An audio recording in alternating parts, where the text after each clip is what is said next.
Save yourself from all that you leave behind.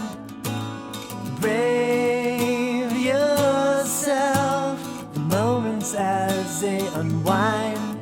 Under glass, keep all the sins of the past. Blur all the lines that you cast, and shelter you from everyone but you. I am bound.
Wake up, you sleepyhead, it's time for you to get up.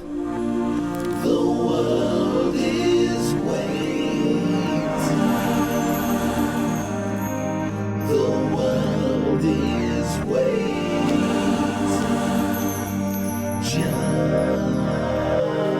Just for you.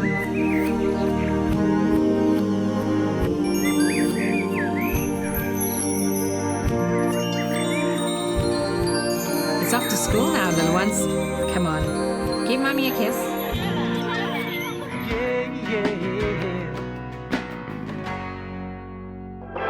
Here it is, another free Beatle ticket about to be given away on KLIS. Listen carefully. If this is your name, Beth Jasper.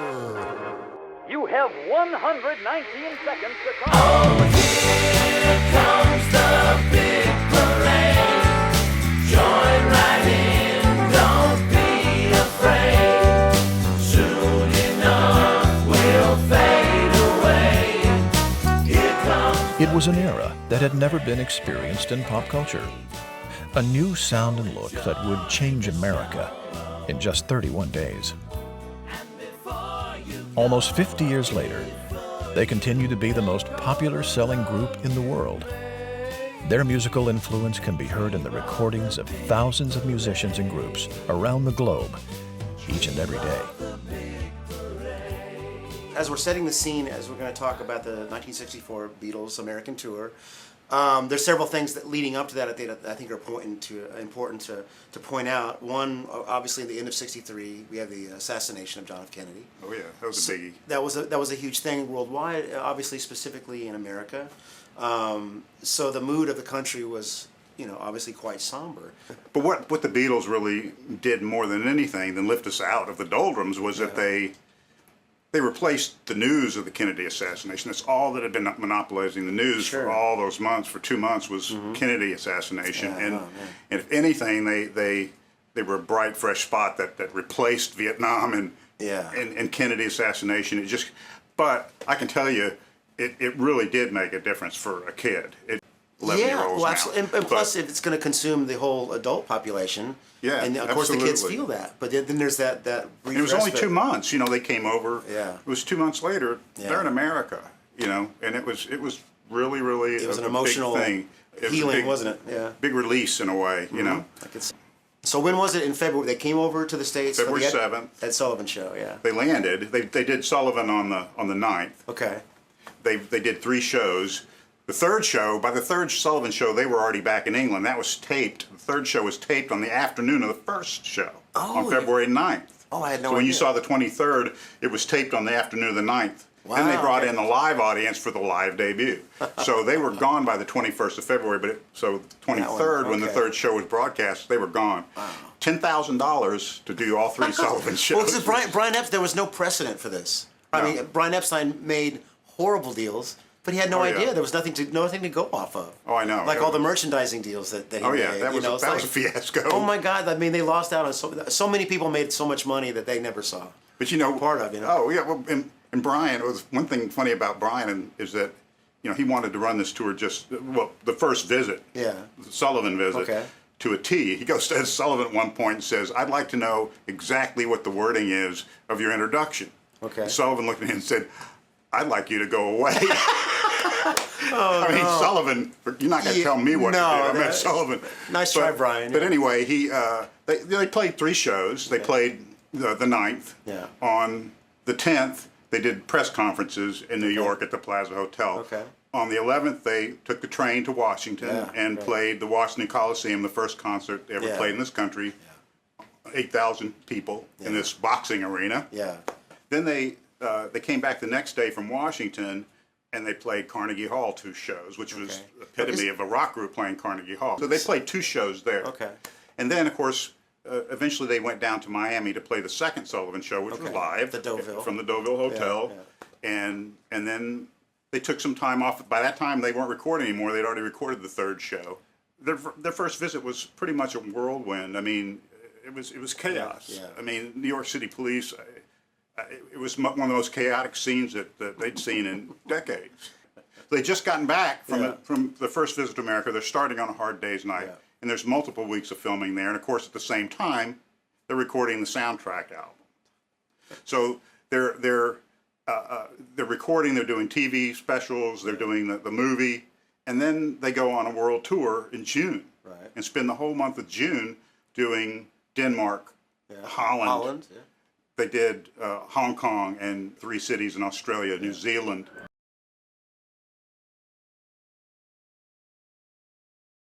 They go back to England 4 days later, they're at the world premiere of A Hard Day's Night. 4 days after that, the northern premiere, which is the Liverpool premiere of A Hard Day's Night. They do more studio recording. They do more radio and TV shows.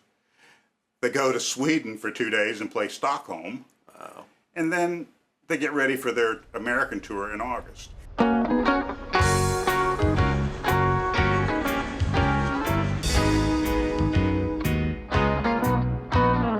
Up at 6 a.m., have a cup of joe, and then it's time to hit the road. Punch is in at work, his boss is being such a jerk, he's ready to explode. After work, he kicks back a few, the man who no one really knew. Mr. Robertson, he's got no home. Mr. Robertson, living all alone, his wife.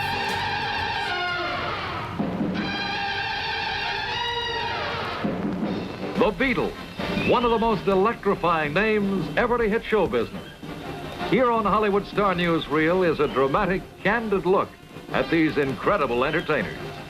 Not for 1 minute will we try to explain this phenomenon, but here is the remarkable proof of what they did to Hollywood, a town that lives with the brightest stars in the business day in and day out.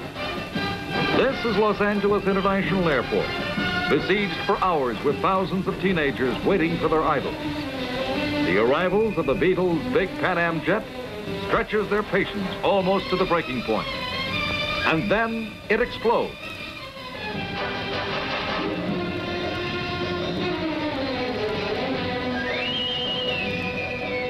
The Beatles, John Lennon, Paul McCartney, George Harrison, and Ringo Starr. The effect they have already made in America and Europe is hard to imagine.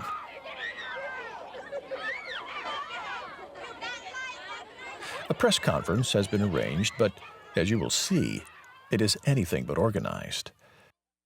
Typical of the Beatles, as they are interesting characters and love to play, especially being asked the same questions over and over. What kind of girls do you like? What do you think of American girls? What will you do when the bubble bursts? What kind of musical background do you have? What kind of a musical background do you have? Do all of you have before you started out? Well, nothing, not really. Not really. No formal education, you know. You just started together and sort of blended in the group. Crap. Was it? C-R-A-P. You know, it's a dice game. A dice game. A dicey game. You thought it was something else, didn't you? You're a naughty journalist, Let me ask you this question. Well, let me ask you this. Many groups have had a lot of trouble because of disputes that break out among the members of the group. Do all of you get along pretty well? Well, we've been each other's friends for years now, a long time. I've never met them yet. You know, I knew George and John at school. I don't even know the girl. And so we are each other's friends, so we get along. Rubbish.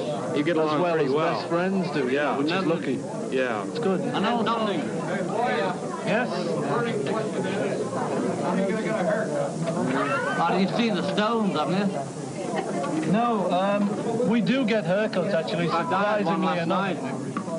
But it just doesn't... Last night I had one. You know, you notice when you've had a haircut. I did. But no lie. You don't notice when we have. Well, most sneaky haircuts. We're just well groomed. Yeah. But it's so corny when you say we're just good friends, isn't it?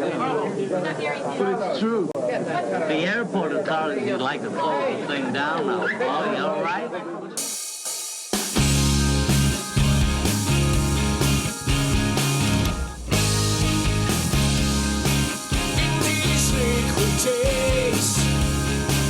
Find an angle to a star when the darkness fades.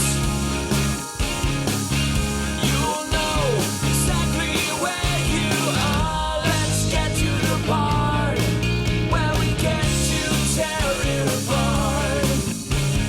Nowhere's where we start to find the way.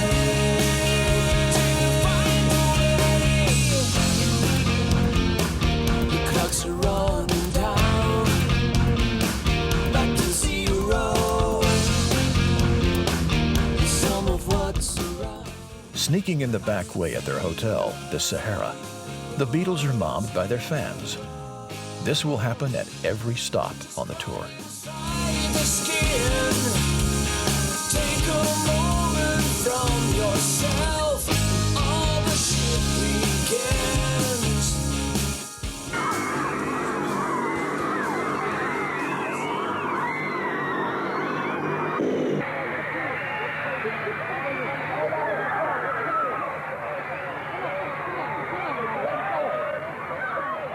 How was Las Vegas? It's very nice, thanks. Was it? Very good, yes. Oh, it's a film, man. That'll do. Just some sound. Okay. Good. Did you play the slot machines? Yeah, but we didn't win, you know. How was your reception in Las Vegas? It was great. Marvelous place. In fact, you know, so far we've had great receptions. Good places, America. Lovely.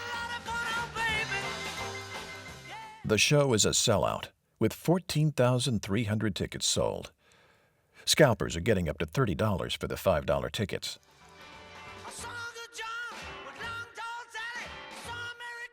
The energy of the Seattle show's last song, Long Tall Sally, is transferred by ecstatic Beatle fans into a huge windfall for the local economy.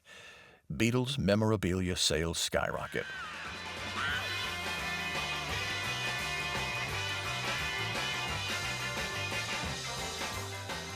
Woolworth Department Store in downtown Seattle has a sale on Beatles merchandise the day after their show. On sale are Beatles bobbin head dolls, record albums, Beatle wigs, trading cards, and buttons. Their ads say, "It's a mad fad, Dad." The cash register never stops ringing all day long.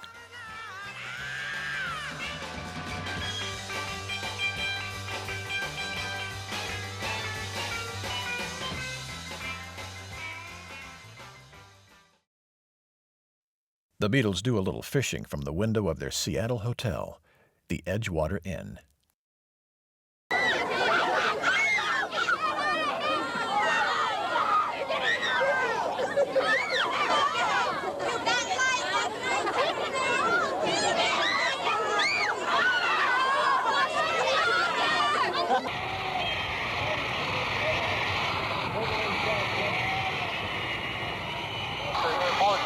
Right at the moment, the tension is mounting, the excitement is mounting. Also mounting is the speed and the number of casualties in the crowd being lifted over these 4 barricades and taken for first aid treatment. Many girls are shaking, purely hysterical, crying, sobbing. Still, many young children who should never have been here in the first place. The police pressure against the barricades is continuing. Despite the 2x4s, they are still insufficient against the growing crowd. The crowd has just been told that if they don't settle down, the show will be called off, and that will be it.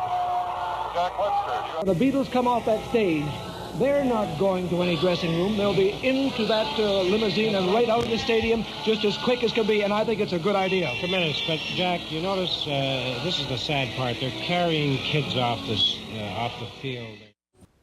At every stop on the tour, the Beatles are being met by these huge groups of fans. Mainly screaming girls, screaming so loud that you can hardly hear yourself think. This is not exactly a new phenomenon.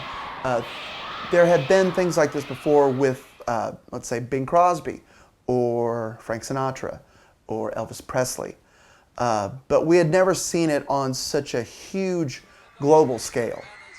And it's because of the uniqueness of the scale of this that the press dubbed this Beatlemania, which is a term that is still widely in use today. There's a hole in the sky where the sun used to shine on the face of an American demon. Silent and deep, no one can see. They pick at your bones when you're dreaming. American demon, I call you out. American demon, I call you out. I said, hey now, pay attention when they say, I want your freedom and not for long. Keep a piece in your pocket just in case they're wrong.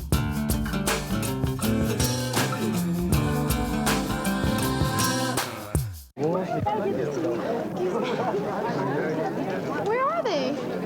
Oh my god. Oh my god.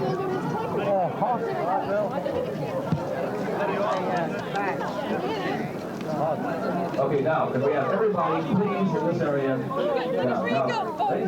You know, you've been asked about what you think about everything. What do you think about yourselves? What do you think about the reaction you get when you go to places? Like the NBC or which? No, just the ones on the table, All of fellas. them, I see. If you could use that one, and all tell us what you think of Beatlemania. What do you think of people, you know, that come out and go wild in front of you? You must think about it. What do you think about it? We think it's good. Good. Why is it good? The thing is, Why is it because good? we enjoy it and people enjoy it.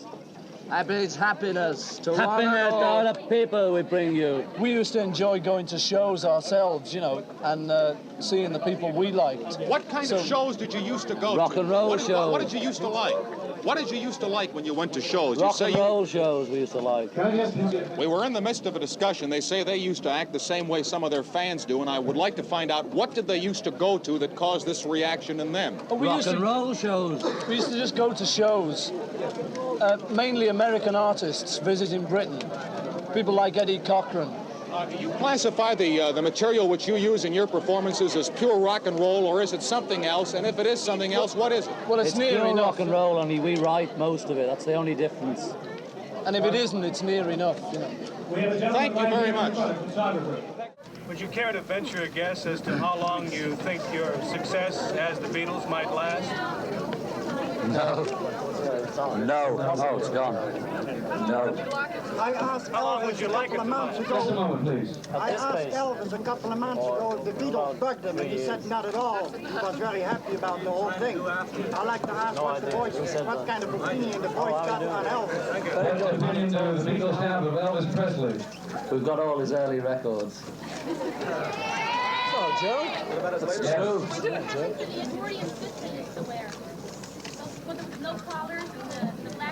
They're in your round jackets. They're in the wardrobe in mothballs.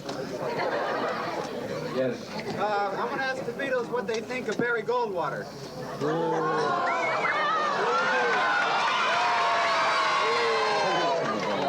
What do you think of it, John? I don't know. Well, you can't quote that. Do you want to tell people? Yes. Unclose. Can we have...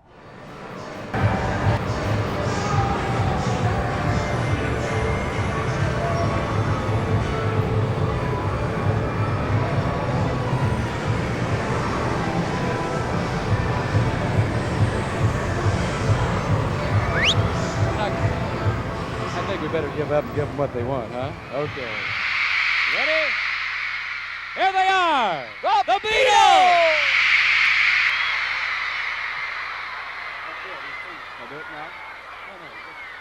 We would like to say that we want to thank... Wait.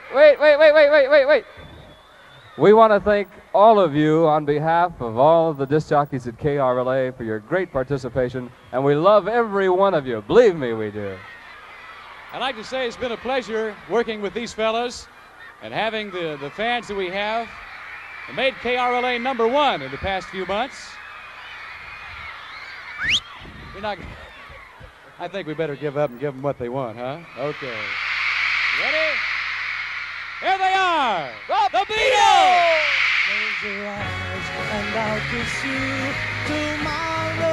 At the Hollywood Bowl, Beatles producer George Martin records the show for a possible live album.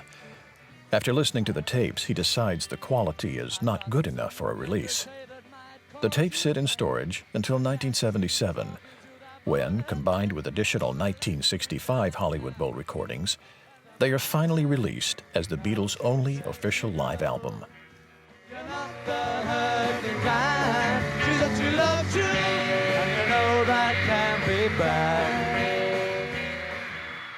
Thank you. We'd like to carry on now with a newer song. I think it's on the new album over here, and it's a song called Things We Said Today.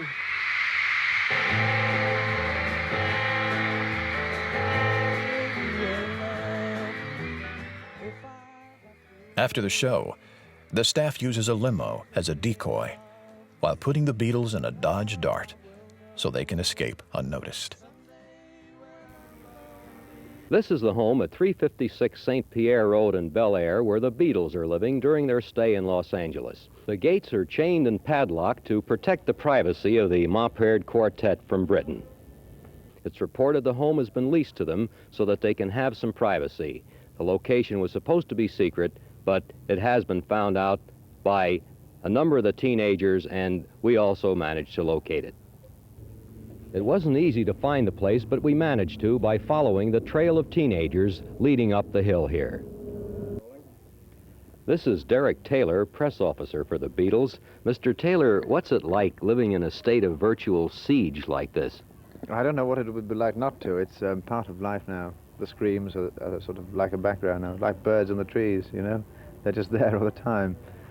Has staying in this house here given the Beatles any opportunity to relax and get some peace and quiet? Oh, yes, this is the best holiday. I say holiday, it's 24 hours. They're working holiday they've had since they were in Miami, when they had a yacht. Mainly, you see, they're imprisoned in a hotel room. And they see nothing except what they see out of the window. And then, very often, the curtains are drawn. What have they been doing while staying up here? Swimming and reading, smoking, drinking orange juice, a little scotch. And well, the main thing has been they've been able to wander around, you see. They've been able to walk to and fro. And they've had space not to go to and fro across the carpet. They can walk around the garden until the kids came this morning and took up a stand on the wall. Although police have ordered the kids to leave, some have found vantage points and are staying, hoping to catch a sight of their beloved idols. Hi there, how did you find out the Beatles were up here? Well, we were just touring, you know, Hollywood and to see out where the movie stars lived, and we just saw a bunch of kids that here, and so we stopped. And I got some pictures of them going swimming over, you know, in the pool. You got pictures of the Beatles? Yeah, I jumped over the fence. And you knew that they were here by the fact that some of your peers, other kids, were up here, right? Yeah, they told us. So that was your clue? Yeah. You glad you saw them? Yeah, I wish I could see them come out, though. I wanted to get another picture of them. Why do you want to see them so badly? What is it about them that attracts you so? Oh, I don't know. They're cute and have good voices, and I don't know. I wanted to go swimming with them, though. I wish I could have. Do you ever suffer getting trampled or lost in the shuffle? We sometimes get lost. We rarely get trampled because we don't allow ourselves to be trampled. We get knocked about a bit by the police sometimes, by doormen and gatemen, because they have to be zealous. They don't know us, you see. They know the Beatles, but they don't know the people around them. We've been kicked by Dutch police and truncheoned by the Hong Kong police. So this is one of the occupational hazards of your job, I take it. Yes, and like everything else, we'd miss it if it stopped, you know. A couple of miles away on Avondale Avenue in Brentwood, the streets are barricaded on either side of the home where the Beatles are to entertain this afternoon. But once again, the teenagers have somehow found out where their idols are going to be, and they're here. The party is being given by record company executive Alan Livingston. It's a charity benefit for the Hemophilia Foundation. Show business personalities are paying $25 apiece, so their children can meet the Beatles, shake hands with them, and have their pictures taken with their idols.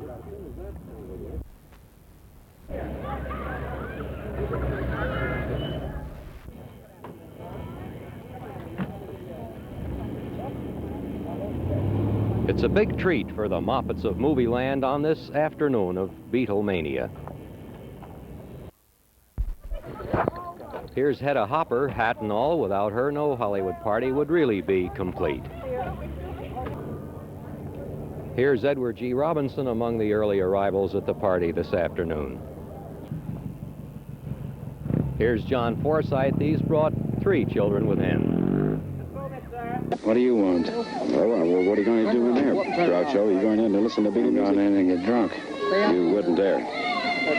Are you really? Of course I am. Brought the charming family with you? Whenever I can get a free drink, I'll go anywhere.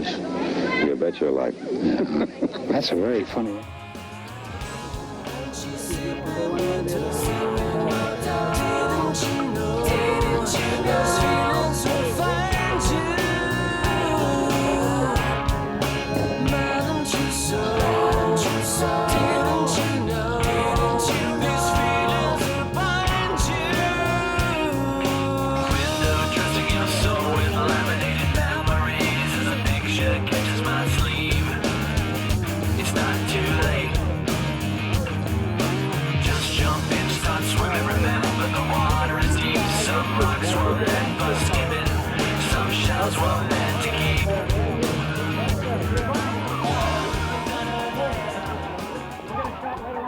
Hi.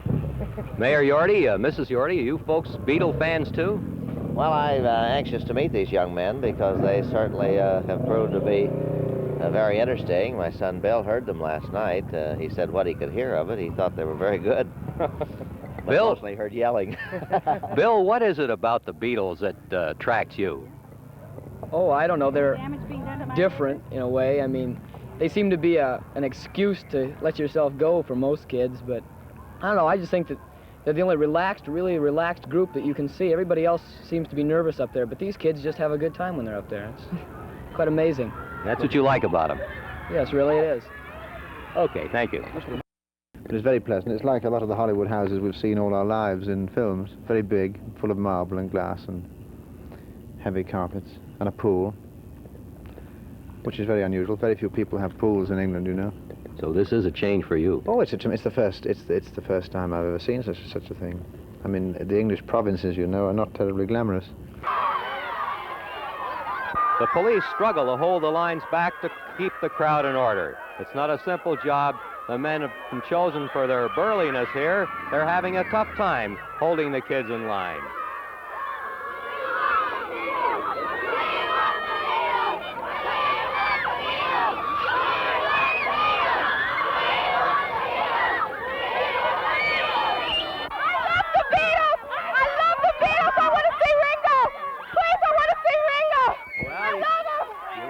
Out here.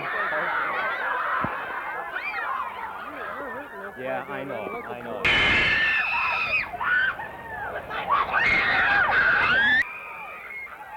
Beatlemania, the cause of the teenager in 1964. It got so crowded at one point that Los Angeles police on duty here ordered all of the kids to depart and set up roadblocks to keep the area up here clear. I don't know what it'll be like when it's all over in the years to come, but it's been very good while it's been on. I see. Well, thank you very much. Thank you, sir. Hi, I'm Scott Regal. I'm a singer-songwriter, and my new album, Wait Till Something Hits You, is available on iTunes and Bandcamp. I've been a Beatles fan since I was about 9 years old, like a huge Beatles fan. That's when I really started listening to their albums. My favorite Beatles album is Revolver, although White Album does tend to replace that sometimes. Why do I like the Beatles? You can't really not like the Beatles, to be honest. Like, no matter what kind of music you like, they're so influential in so many different directions that you can't listen to most music without finding a hint of something that the Beatles have contributed there. You know, they're the Beatles. They're the most influential band of all time. You start crying when you hear my name. I'm just sitting here, racking the points up, playing my favorite game. I'm just sitting here, racking the points up, playing my favorite game. I'm just sitting here, racking the points up, playing my favorite game.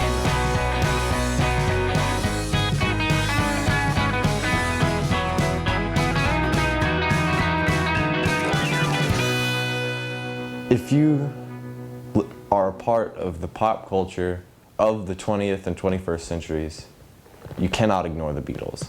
That's basically it. They're a massive force that cannot be stopped. His wife ignores him, his kids think he's a fool. Mr. Robertson is about to blow his cool. The neighbors shook their heads, such a quiet man, they said. He always had clean hands. Walked down Porter Road, shot a policeman in the toe. So they had a jam-packed 1964 up to the time they came to America, back to America the second time in August. They were going to play 31 days, 32 shows in 24 different cities. Yep. That's a constant. I don't think that they knew what city they were in. They couldn't have. And as a touring musician, you do lose sight of that sometimes. You're so much of your time is consumed with just getting from point A to point B. But imagine being in that band and everybody and their relatives trying to get at you 24 hours a day. Yeah. I mean, when do you sleep? When do you have any kind of peace? So it's amazing that through all the footage that you see that they maintain any kind of sanity. Like somebody, maybe it was George in the anthology mentioned that they felt like they were at the eye of the hurricane because it was calm. Whatever room they could get into, be alone, it was calm. Every place else was just nuts. Every city on the tour was kind of cookie cutter in a way. Mm-hmm. They land. The kids are screaming at the airport. They're running over to the hotel. There's chaos in the streets. Yep. The Beatles work their way into the hotel. Mm-hmm. You know, they do a press conference. They have to find a way, to the venue. They're screaming in craziness at the venue. They play. They have to make their way back to the airport or back to the hotel. It was just total chaos everywhere they went. And to do that for 31 days and 32 shows in 24 cities. Yeah. And have these bubbly, bright up personalities and put on these amazing shows. And there's a lot of course, bootleg recordings that have circulated over the years, or the 1/64 Hollywood Bowl concert, where they sound amazing. Considering at the time, no monitors. Yeah. Very little PA equipment. Well, that's another thing. The PA equipment relative today. Today, yeah, of course. It's they used often the PA system of the venue they were at. The public address system, like exactly. Ladies and gentlemen, please rise. That's what they're singing. They had the little Vox amps and whatever they had, but And Vox kept coming up with higher wattage amps. You see behind me, there's an AC30. Then they came up with the AC50. Then the Beetle Special that was 100 watts. You know, But I just mean, to try to keep up with the volume. The equipment. Yeah. Well, the whole touring industry was in its infancy, because nobody had done it on this scale. Whereas there'd been kind of packagey tours. When you think about a tour back in Buddy Holly's day, you know, there would have been the Everly Brothers and maybe 10 acts, but they all get out and do their 2-3 songs, and that's it. So the Beatles were out in a package tour, but they're doing 35 minutes. Mm-hmm. Or as Ringo would say, if they couldn't hear, they just play faster, so it'd be over quicker.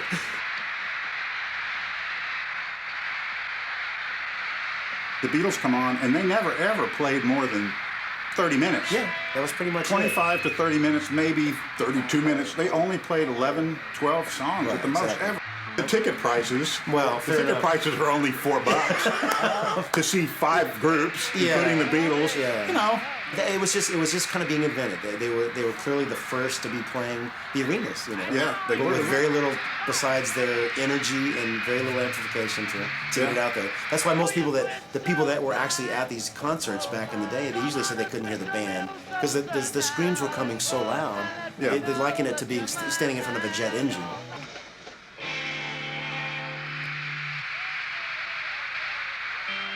One fan said, you know, who went to that one of the shows said, you know, I don't have to hear the music. I got the records at home. I'm here to see them. Well, and fair enough.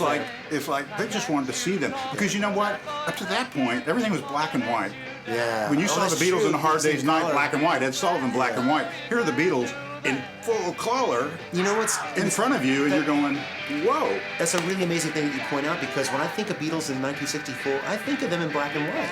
And the kids were obviously not seeing it. You know, and because They of were- so much footage, the Hard Day's Night, Ed Sullivan Show, I see the black and white Beatles. But yeah, it's like walking out to the baseball park and there's the green field. Well, you it's know? like Dorothy leaving the house. Yes. And walking into Munchkin Land. That's a really great point. Everything's in Never full thought color of that. now. So they're going and seeing And that so for the it's first really time. true. The perception of fans was, wow, they're not black and white. You know? Exactly. Dutch hooligans. There he is.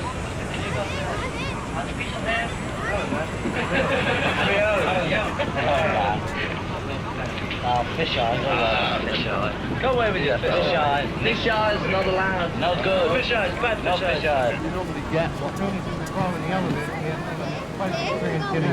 You jumped in the lift and weighed it down.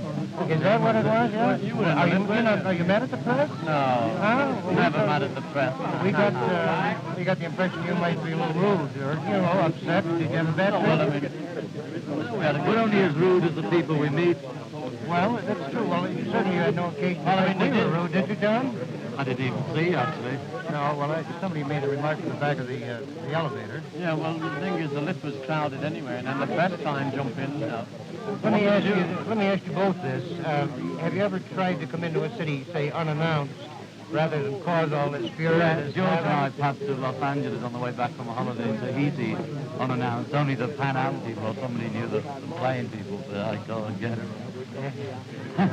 And we just did a sort of trip round, but we had about 4 hours to spare, and we just went round to LA and nobody knew us at all. A couple of people spotted us, but they thought we were fake. So how's your tour been so far? Did you go from here to where? I don't know, where do we go next? Cincinnati. Cincinnati. Enjoyed everything so far? Now, you have this crowd wherever you go? Up to now, yeah. Up to now. Even in the lift. Anybody been hurt? A few people have fainted, haven't they? I don't think there's anything really serious. Nothing at all. We haven't heard about it. Okay, thank you very much. Pat Murphy, KOA News. The snow, the fire, and your embrace, and the times we shared, just the little things.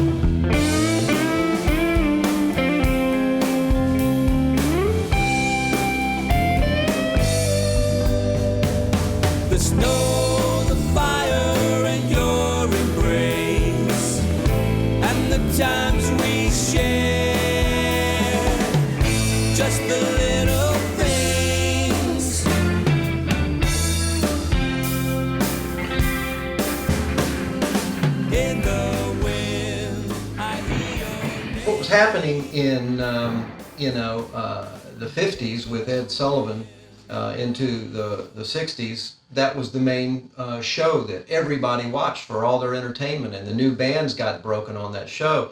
When Ed Sullivan put Elvis on, that was 1956, and his drummer was a great drummer named DJ Fontana.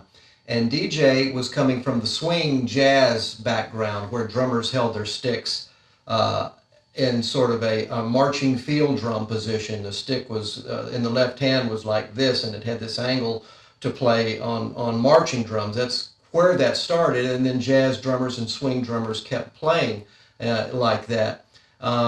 Every now and then they would switch this left hand to match the right hand for power. And DJ found himself in the middle of the birth of rock and roll, and he was going back and forth from a swing feel and attitude to a strong, heavy backbeat.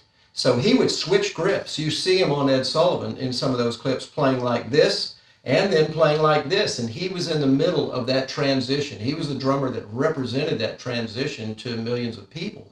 So then when the Beatles came on the Ed Sullivan Show in February of '64, and everybody saw Ringo, as compared to DJ. DJ was on the floor behind Elvis, pretty much hidden.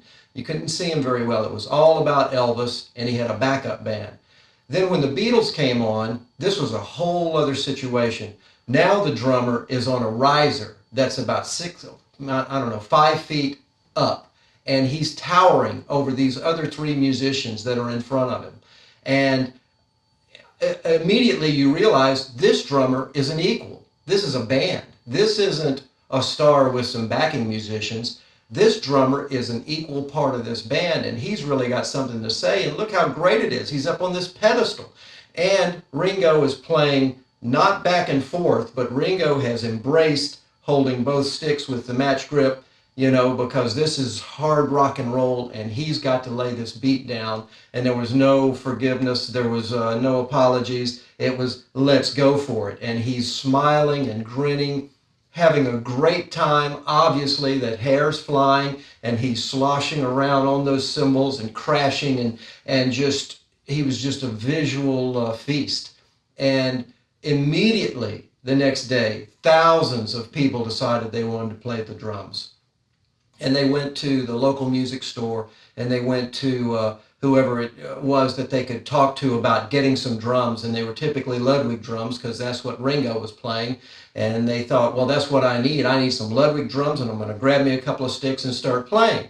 Now, a lot of drummers that went to drum teachers, proper drum teachers, would kind of go, well, that's not really the proper way. You need to hold your sticks like this, But no, I saw Ringo, and he was playing like that. And they would go, well, maybe we'll get to that, or we'll see how that works out, or okay. But the point is that Ringo in one night changed the way drummers approach the instrument because of his attitude, the way he held the sticks, the fact that he was up in the air on this pedestal and was clearly an equal to the rest of the musicians and was an important part of this whole package. So Ringo's presence was just, it was really staggering. Boys of bread and stone and snails over each and every face, it's true.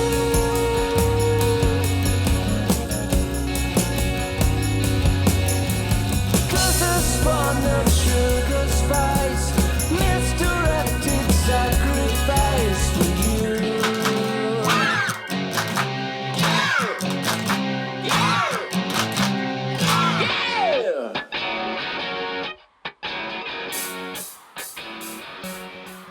They were staying in New York City on Park Avenue at the Delmonico Hotel. Okay. Now, Delmonico accepted the Beatles. The Beatles, most other hotels in New York City didn't want to touch them. They didn't want that. Because they remembered in February what happened at the Plaza. Right. All the kids and all the chaos. They didn't want anything to do with it. Well, the only reason Delmonico accepted the Beatles was because they had a very famous resident who actually lived there. Wasn't renting a room. He actually had a home there, named Ed Sullivan. So Ed Sullivan ran interference for them to get into the Delmonicos. Well, I've seen them on the Ed Sullivan's show very often. You know, Mr. Sullivan lives here. He's lived here for many, many years. I think that's probably one of the reasons why they had indicated originally their desire to come to Delmonico's.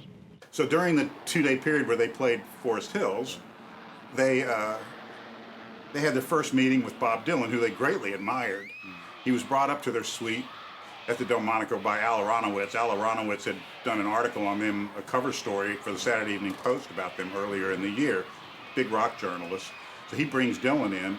Dylan is thrilled because he's brought something with him that he thinks they're really going to enjoy, because they had done a song, of course, their breakthrough song in America was "I Want to Hold Your Hand." Yeah. And he said, I love the lyrics. I get high, I get high, I get high. And John says, well, no, it says I can't hide, I can't hide. Yeah.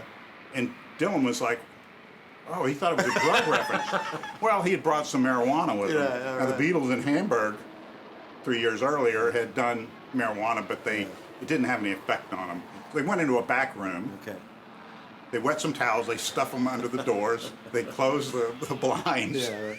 And Dylan rolls, a joint and handing it to Lennon. Well, Lennon was a little reserved, so he says, he gives it to Ringo because he says he's my taster. He's my, he's the test, he's the guinea pig. Yeah. So Ringo, he proceeds to smoke the entire joint while all the other ones are staring at him, waiting for a reaction because they don't know if they want this stuff. So they're waiting breathlessly for Ringo, and all of a sudden Ringo, who's been pretty much emotionless at this point, breaks out in laughter. So then you got the four Beatles, and you've got Mal and Neil and Brian also. And so it was interesting, of course, but we know what the influence of drugs had on their music in the latter half of their career. Certainly. And Dylan, too, lyrically. Of course. And musically, so, wow, that was quite a meeting there. So that's what happened during, when they were in town for the Forest Hills concert. What were your reactions when you first found out that the Beatles were going to stay here? Well, I was overjoyed, actually, because when they came originally, when they wanted to come here originally, I think it was in February, the hotel was so packed that we were unable to provide adequate accommodations for them. So this time, we knew ahead of time, and of course being the comparatively slow part of the summer, August is normally quiet, we were able to house them because they take up a great number of rooms, about 30-odd rooms. And they want the best, and they get the best. What do you think about the Beatles? Well, I can't understand it all. It amazes me, and I asked a couple of youngsters out here today, I says, how about Elvis Presley? And, they're not interested in Presley anymore, or any of the American rock and rollers, but Beatles all the way. Well, nobody but the Beatles. What has been the reaction of the staff, to your staff, to the fact that they were here and any untoward incidents? Well, strangely enough, we have an aged maid. She's been here many, many years, and she's rather an austere sort of person, but nevertheless she expressed herself yesterday how much she loved to see the Beatles. I was rather surprised. I didn't think that she being Irish, too, and these lads being British, nevertheless she liked very, very much to see them. The staff liked them very, very much. Of course, none of us have actually had very close contacts with them. You see, they're in their suite all day long, so we don't get to see them. Were there any reactions from the other guests? No, the other guests, I think, were rather overjoyed. I mean, these individuals, they have this unusual appeal which everyone, even regardless of age, they just seem to like them. There's something intriguing about them. There is that. We were hoping we were going to find out what it is. And they're coming around today. They're looking to get up to touch the doorknob or kiss the door or get a piece of paper that they touched or anything they touched. And I'm having a hard time keeping them out today. It's. What do you think of the Beatles? I kind of think they're great. So you really, I really do, and I've seen their picture. And I enjoyed their picture very much. In fact, I thought it was going to be so-so, but I was extremely pleased with it, believe it or not. And my daughter's here tonight, watching. I really traveled. I brought 16 children here tonight. A couple of mothers and I. What do you think of their haircuts? Pardon? What do you think of their haircuts? Oh, I can't see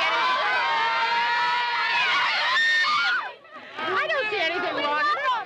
I mean, mean, it's something new. I had my likes, too, so why should I deprive my daughter of that? last night. I think they're kind of wonderful. That's what I call a good woman. I think they're kind of wonderful. What was your reaction when you first found out that the Beatles were going to be appearing in your stadium? Terrific. Although having been the father of 3 young sons, why I realized it was something that had to be almost, if we could possibly arrange it. Did you see the performance? I saw them both evenings. What did you think of them musically? I couldn't hear a note. I know that you've had quite a lot of security matters involved your club here. Oh, yes, this was one of the real big items of the situation. We were probably less concerned as a club than the New York police were. It seems that every place they've appeared, they've had this security problem. Their own management indicated that this was one of their biggest headaches in covering their security or having sufficient security for them. As a matter of fact, I think that we were saved a considerable amount of difficulty getting them to and from New York due to the fact that we brought them in by helicopter.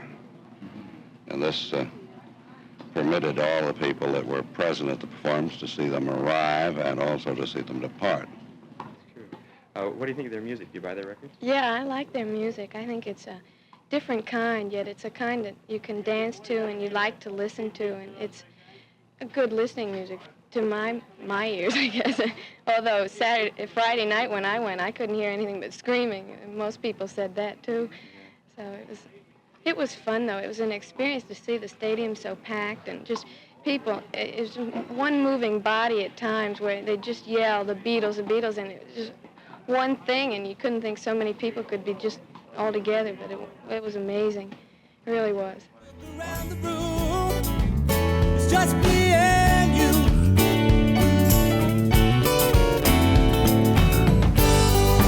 Everyone has gone.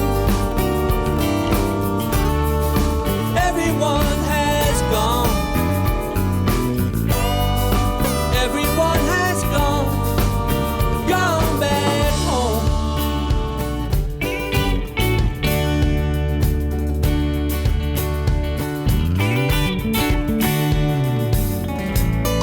Sunbeams climb the wall. Where has the time gone to? Let's have another wine. What do you think of the Beatles? I think they're great. Really do. Did you see the performance last night? I saw the 2 nights, yeah, both the shows. You still like them even though they caused all this mess here? Oh, well, you know, double time on Sundays, it's good money. What do you think of the Beatles, Owen? Well, I don't think you put that on television. I've been 30 years groundskeeper here and I have all kinds of problems, but I haven't come up with any fungicide or insecticide for the Beatles yet. It's my first time with these fellas and they've left me quite a mess. Did you go to the performance last night? Well, I was here. I was on duty all night. What do you think of their music? Well, I tell you the truth, I couldn't hear much of it with the kids screaming. I couldn't hear nothing. To be frank with you. Have you ever seen a mess like this at the tennis club before? No, sir. I never saw anything like this before. I hope I'll never see it again. You're not looking forward then to them coming back? Not before the Nationals. If they give me a month or so in between, fine, but not 3 days before the Nationals. What is this, all these jelly beans going to do to your grass out here? Well, I may have the best course in the world, but I sure got the sweetest right now. When John and Paul met, they actually had a lot in common as far as what they were listening to. They were both into Chuck Berry, Little Richard. They were huge Buddy Holly fans. They both worshipped Elvis. Fats Domino, they loved Fats Domino. The Everly Brothers, they were huge Everly Brothers fans. And in fact, it's really the Everly Brothers that really can be cited as a huge influence on them harmonically. John and Paul would work on Everly Brothers harmonies together in John's front room there at the house on Menlove Avenue. And that's really where they honed their skills of singing so precisely in such tight harmony together. That's really where that came from. They had a lot in common as far as their musical influences were concerned. They were really listening to the same things at the same time. And once they got together, they saw that musical kinship, and that's part of what fused them together as musicians and as friends. George was a huge Carl Perkins fan, and that's where his main guitar influence came from, was from Carl Perkins. But yes, he was listening to exactly the same things. All the Liverpool kids were listening to that stuff at the time. And actually, all those kids in Liverpool were very fortunate. They were in the prime place to be listening to all these things, because all of these American records were being bought up by all of these sailors on the Cunard line from the White Star Line, which was there in Liverpool. These sailors would go over to New York. They'd buy up all of these rock and roll singles that were popular at the time. So here's all these kids in Liverpool getting access to all these rock and roll records that nobody else could get. So they were in the right place at the right time to be hearing all this new music. Hayley Mills was a teen idol in the late 50s and early 60s. She was an actress. She also sang in some of her films. She sang a song in her 1961 film, The Parent Trap, called Let's Get Together, Yeah, Yeah, Yeah. And I always wondered, since Paul McCartney was a Hayley Mills fan as a teenager, did he possibly get the influence for She Loves You, Yeah, Yeah, Yeah, from that Hayley Mills song? And sure enough, a few years ago, somebody posed that question to Ringo Starr, and he confirmed that, yes, as far as he knew, Paul McCartney was a Hayley Mills fan, and that, yes, the Yeah, Yeah, Yeah and She Loves You does come from the Hayley Mills song, Let's Get Together, Yeah, Yeah, Yeah. Let's get together, yeah, yeah, yeah.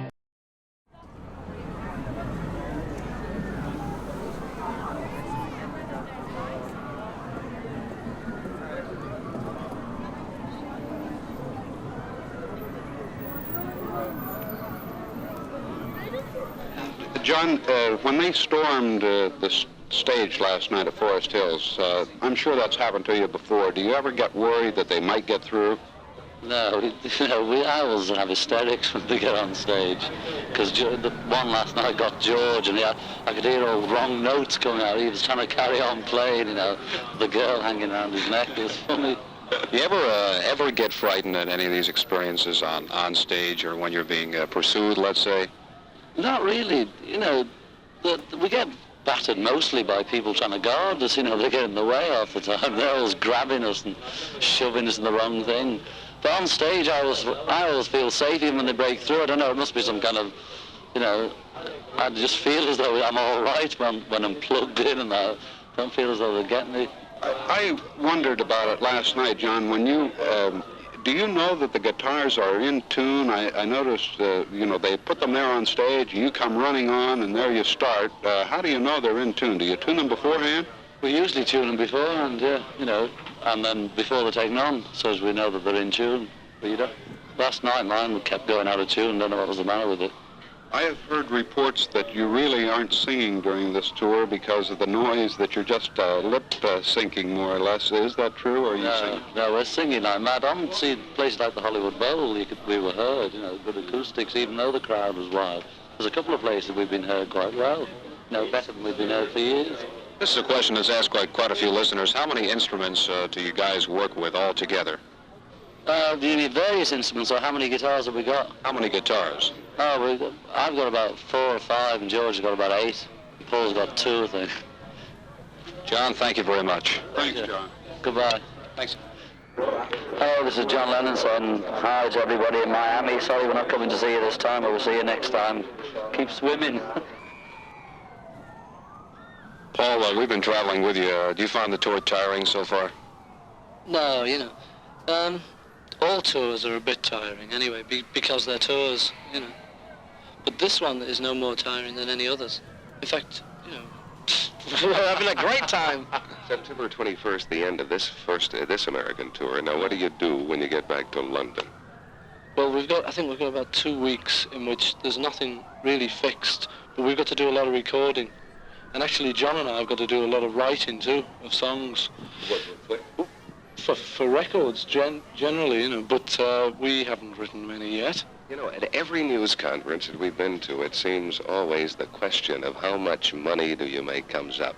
Now, do you and John make considerably more than Ringo and George would make? Well, on the songs, you know, we do. But actually, they make up for it in other things. I mean, you know, George does little things like he does a column in an English newspaper. And he gets quite a bit of money for that. Actually, really, none of us know how much money we're making. It's true, you know, if we want to buy something, like I want to get a car, I have to go to our accountant and say, gee, sir, can I afford a car? And, you know, if he says, yes, you're all right, you can get a car, well, that's okay by me. All of that money, and you've still got to get permission from somebody else. Well, actually, you know, you keep saying all that money, but I don't know how much the government's got. I'm sure the government's collected quite a healthy slice.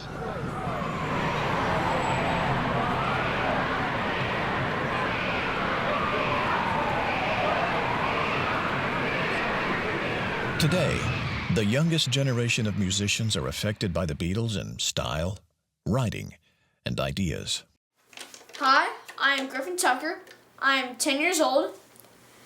I've loved the Beatles since I was 3. George, he was quiet like me. He wrote beautiful songs, and he was an amazing guitar player. And Ringo, I learned to play by watching him at 6. And John, he made me laugh so hard. Paul was my first, well, only concert so far at Cowboy Stadium in 2009.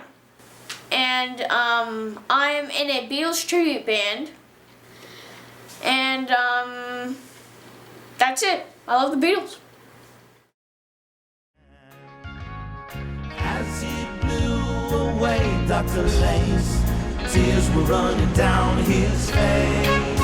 Mr. Robertson, he's got no home. Mr. Robertson, living all alone, his wife ignores him, his kids think he's a fool. Mr. Robertson is about to blow his cool. The SWAT team came in and filled the air with For the American tour, they had 4 opening acts. The Exciters, the Righteous Brothers, Jackie DeShannon, and Bill Black combo. You know, we've heard about Jackie DeShannon and the Righteous Brothers, but it struck me that at the time, they really didn't have very many hits that we knew that they became famous for later. In 1964, the Righteous Brothers hadn't had, I think Latin Loopy Lou was in 62. Love and was like Feelin' their was one, 65, right? You've Lost That Love and Feelin' and Ebb Tide and you know, Unchained Melody, all those came 65, 66. So the Righteous Brothers were not that well known. Jackie DeShannon hadn't even had What the World Needs Now. What the World Needs Now or Put a Little Love in Your Heart. Those are much The later later. 60s, So although they had some modestly charting type songs, then you had the Exciters. They were a black girl group that added a male member, you know, like 63. They had a song in late 62 called Tell 'Em, and I remember that song real well, but they were one-hit wonder.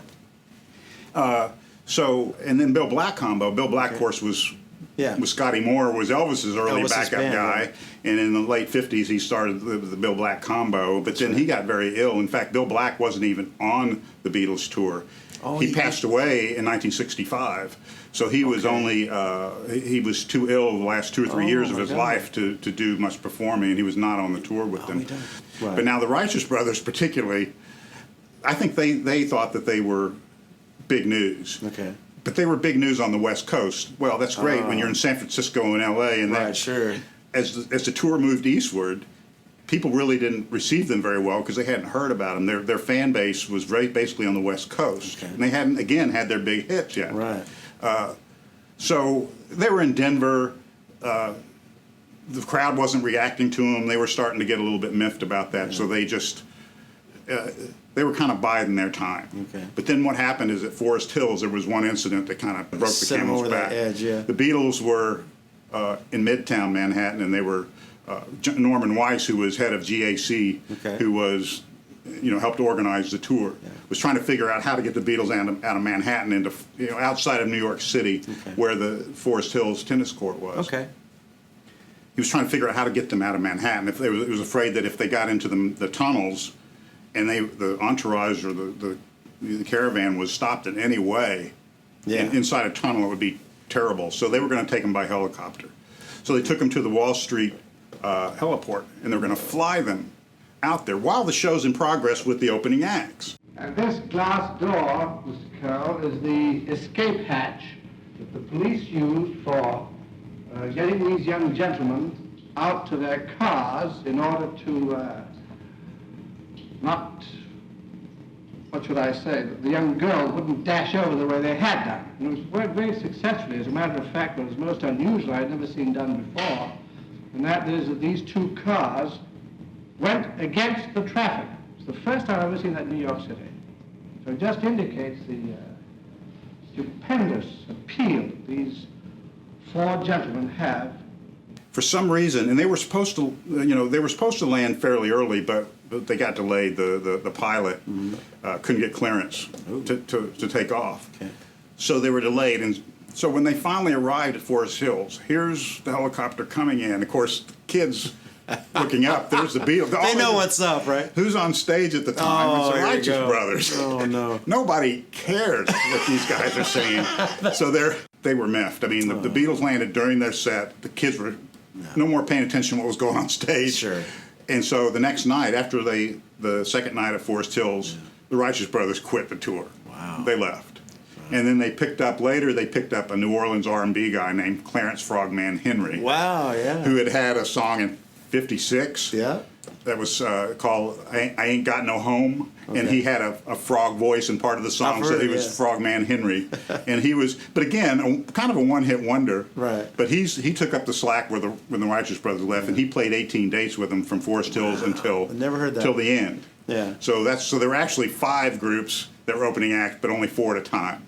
Side note is that didn't Paul McCartney end up with Bill Black's original He stand-up did. bass? Linda bought it as a birthday present, bought his stand-up bass that he played with Elvis. That was the one on the Elvis records. Yeah. There's a photo, some footage of Paul playing that bass. Absolutely. Maybe during the Free as a Bird sessions or something. Yeah, I think there's some of that footage. Yeah. He owns that Bill Black bass now. That's pretty amazing. A lot of British bands at the time were heavily influenced by American blues. The Beatles, along with the Rolling Stones, the Kinks, the Who, a lot of groups at that time, the Yardbirds especially, heavily influenced by the blues that they were hearing from America, folks like Big Bill Broonzy. A good example of that is the song You Can't Do That, which of course the Beatles performed on the American '64 tour. That song has got a basic blues progression in it. The song itself goes like this. I got something to say that might cause you pain. If I catch you talking to that boy again, I'm gonna let you down and leave you flat. Because I told you before, oh, you can't do that. So that's sort of the thing that the Beatles have got going, which is very heavily influenced by the blues. You could take that and extrapolate it back to more of a Delta blues type setting, and you'd get something like this. I got something to say that might cause you pain. If I catch you talking to that boy again, I'm gonna let you down and leave you flat. Because I told you before, oh, you can't do that. If you think about it, even the subject matter itself tends to lean towards a blues type situation, my baby done left me sort of thing. So that's a good example of how the blues heavily influenced the Beatles music.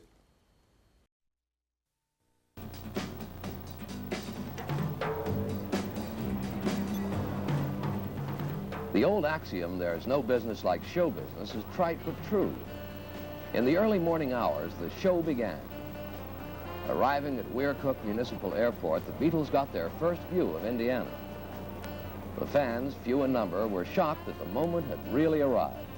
There were the anticipated screams and squeals as the fans caught their first glimpse of the quartet.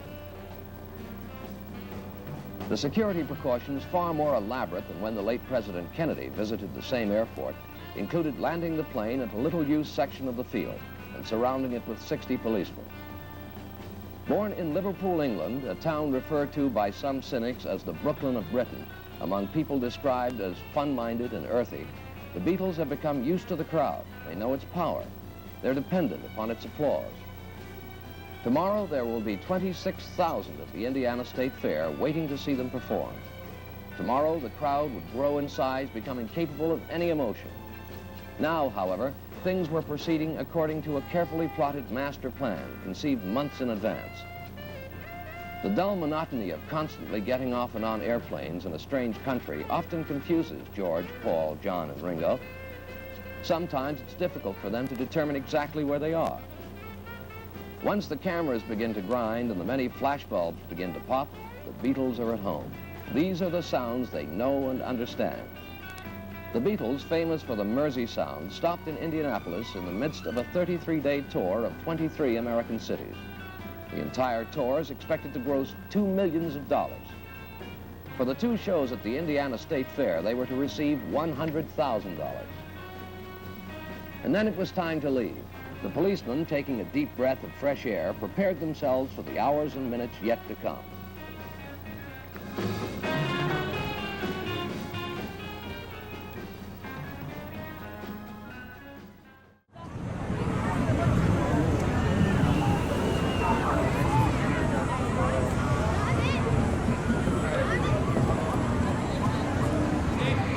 One quick second.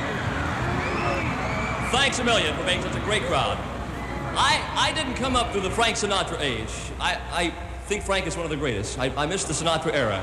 I was right in the middle of the Elvis Presley era, but I have never in my life seen anything like you-know-who. On behalf of all of the State Fair Board and all the good guys from WIFE, may I present the Beatles!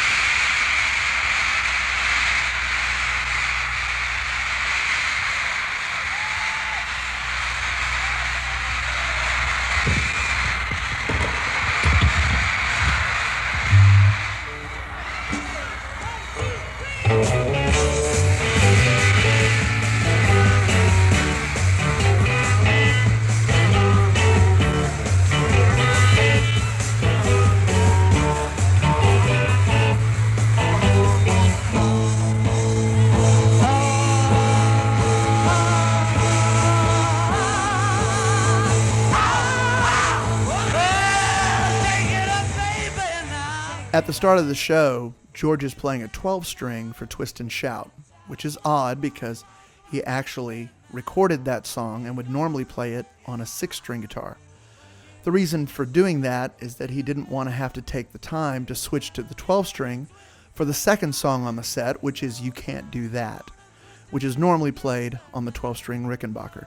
So instead of dealing with a 1 to 2 minute break right after the very first song, they wanted to try to lead straight into the next tune and keep the momentum going. So instead of having to have that break to switch guitars, he's just going to do Twist and Shout on the 12-string instead.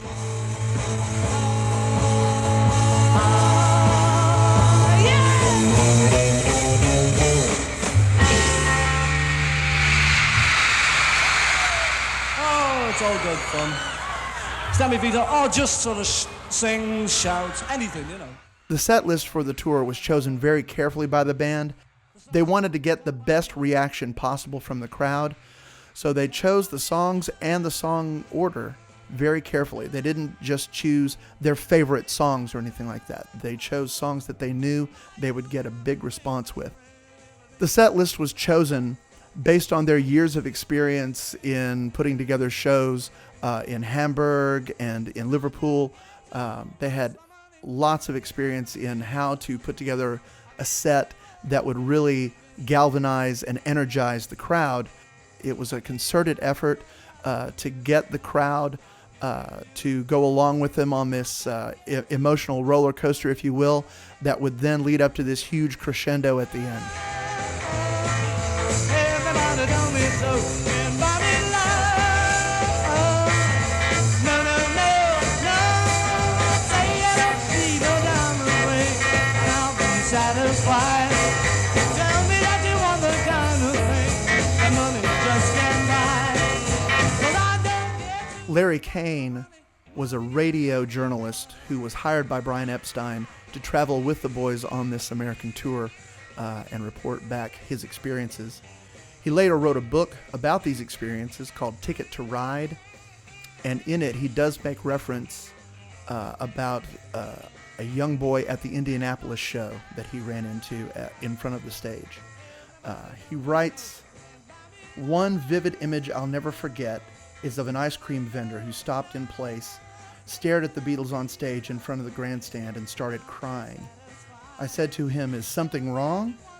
He replied, 'No, their music just makes me very happy.'" 'cause I don't care too much for money. Money can buy me love, and buy me love.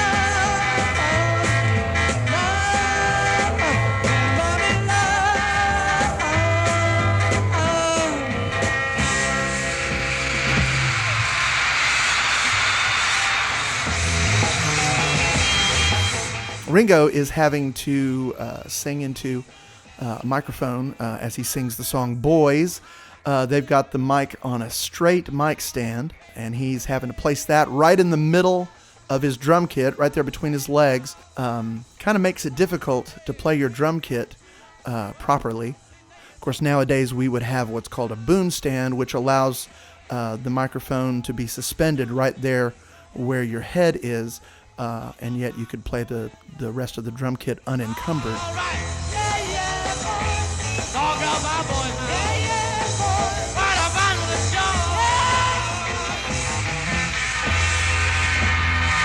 Thank you.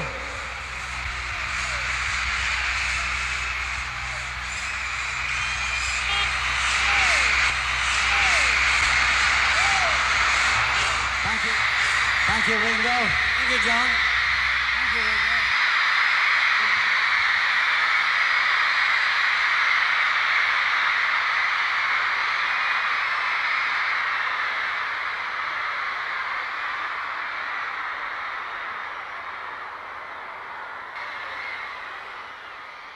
Well, as we mentioned, when they were in America for the first time in February of '64, I forget which hotel where this meeting happened, but the very enterprising folks at Rickenbacker Guitars decided to bring along a bunch of their new guitars to see if they could get the Beatles to play them. And apparently one of those guitars was a Rickenbacker 12-string, which figured in largely to the Beatles' subsequent recordings as they went back to England right after that. This is a 1966 Rickenbacker 330, so very similar to the one George that gravitated towards was the 360, which is essentially the same guitar with this more ornate binding. But they went back to England, and as Mark pointed out, they started working on Hard Day's Night. So it's hard to imagine Hard Day's Night without that classic, Rickenbacker 12-string sound, or you can't do that.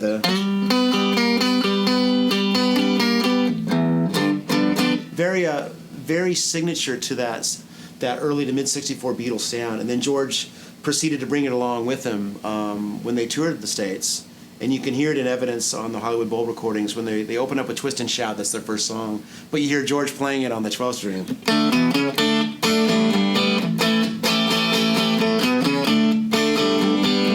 Which would have been different than the original '63 recording, which was just his normal, probably a Gretsch or one of his solid body Rickenbackers. So yeah, he played this guitar on that whole '64 tour, and so you'd hear it on some non-12-string recordings like "Twist and Shout" and a few others. But then the second song was "You Can't Do That," so that's why he came on and so "Twist and Shout" right into "You Can't Do That." Then of course he got to use it on the on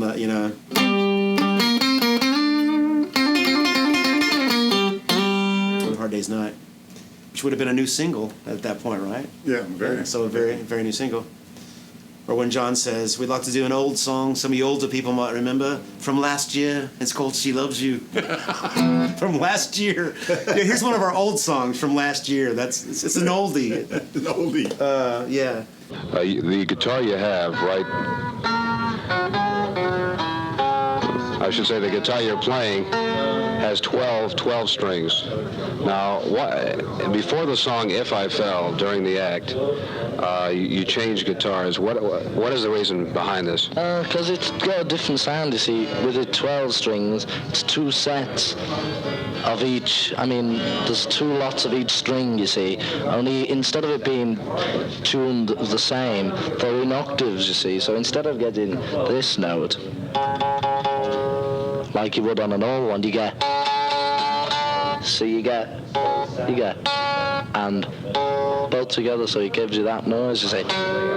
It's a higher sound, and with it being electric, it's a good sound. And so the ones I've used, when I've used this on a record, I use it on stage as well, you see. That's why I'm always swapping around. So George would have had this guitar, and he would have also had an early Gretsch Tennessean, which he recorded a lot in '64 with, like Babies in Black, that type of thing. But he would have played his rollover Beethoven type things on that guitar through an amp very like this, 64 AC30. Well, that was at least at the Washington show. Absolutely. By the tour, were they upgraded to the 50-watt amps, maybe? I think they might have been playing through the piggyback on the aluminum cart. Because Vox kept inventing and coming up with higher wattage amps because the Beatles couldn't hear, nor could the fans, so they kept coming up with higher wattage. There was the 50-watt AC50. And then they came up with an amp called the Super Beetle eventually, which was 100-watt. Tube at first, and then solid state. They thought solid state might be more consistent, but as a lot of tube fanatics will tell you, not quite as musical. But anyway, this guitar kind of epitomizes the Beatles in 1964. That jangly kind of sound, which they eventually used on. I'll work on tuning later.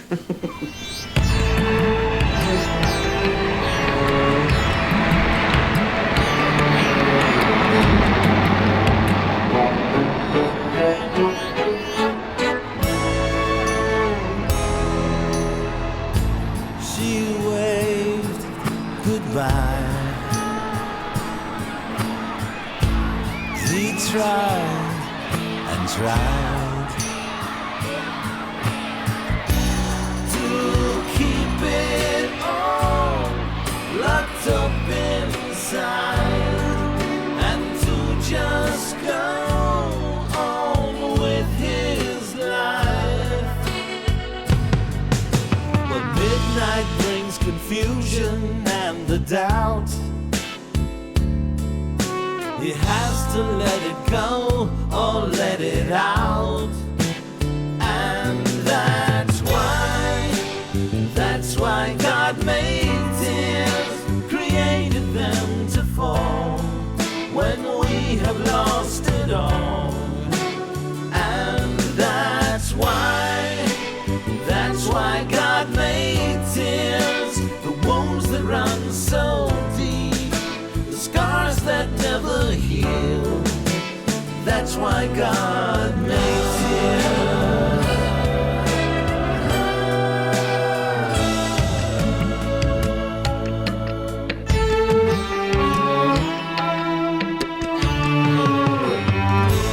Through lovers' eyes, they say that love is blind. She seems so right. I guess you never know. He made her laugh and brought her flowers and held her through her darkest hours. She turned away, said he should keep in touch.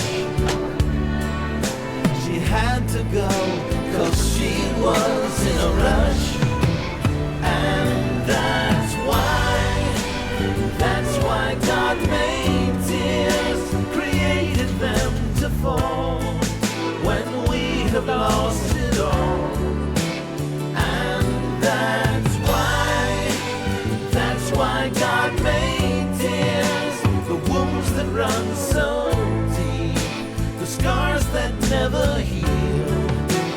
That's why God makes it. We have two young ladies with us, and what's your name? Linda Williams. Where are you from? North Hollywood. And who is your favorite Beatle personality? John Lennon. Why? Because John Lennon and I were destined for each other from the day I was born and from the day he was born. Why? Why? Because we both have the same sense of humor. I know if he saw me, the minute he saw me, he would be unmercifully attracted to me, just as I am to him. There are some youngsters who do aim this at you.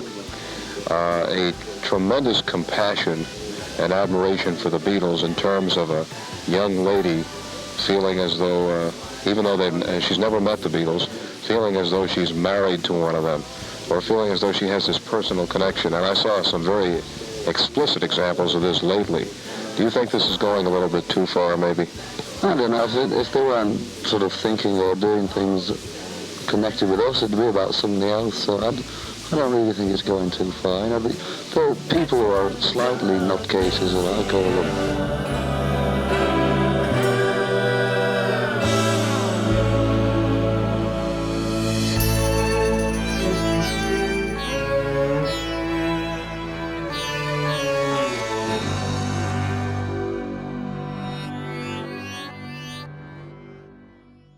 So as the Beatles were cutting their teeth as musicians in places like Liverpool and Hamburg, they were doing a lot of early R&B at the time, which once again was heavily influenced by the blues.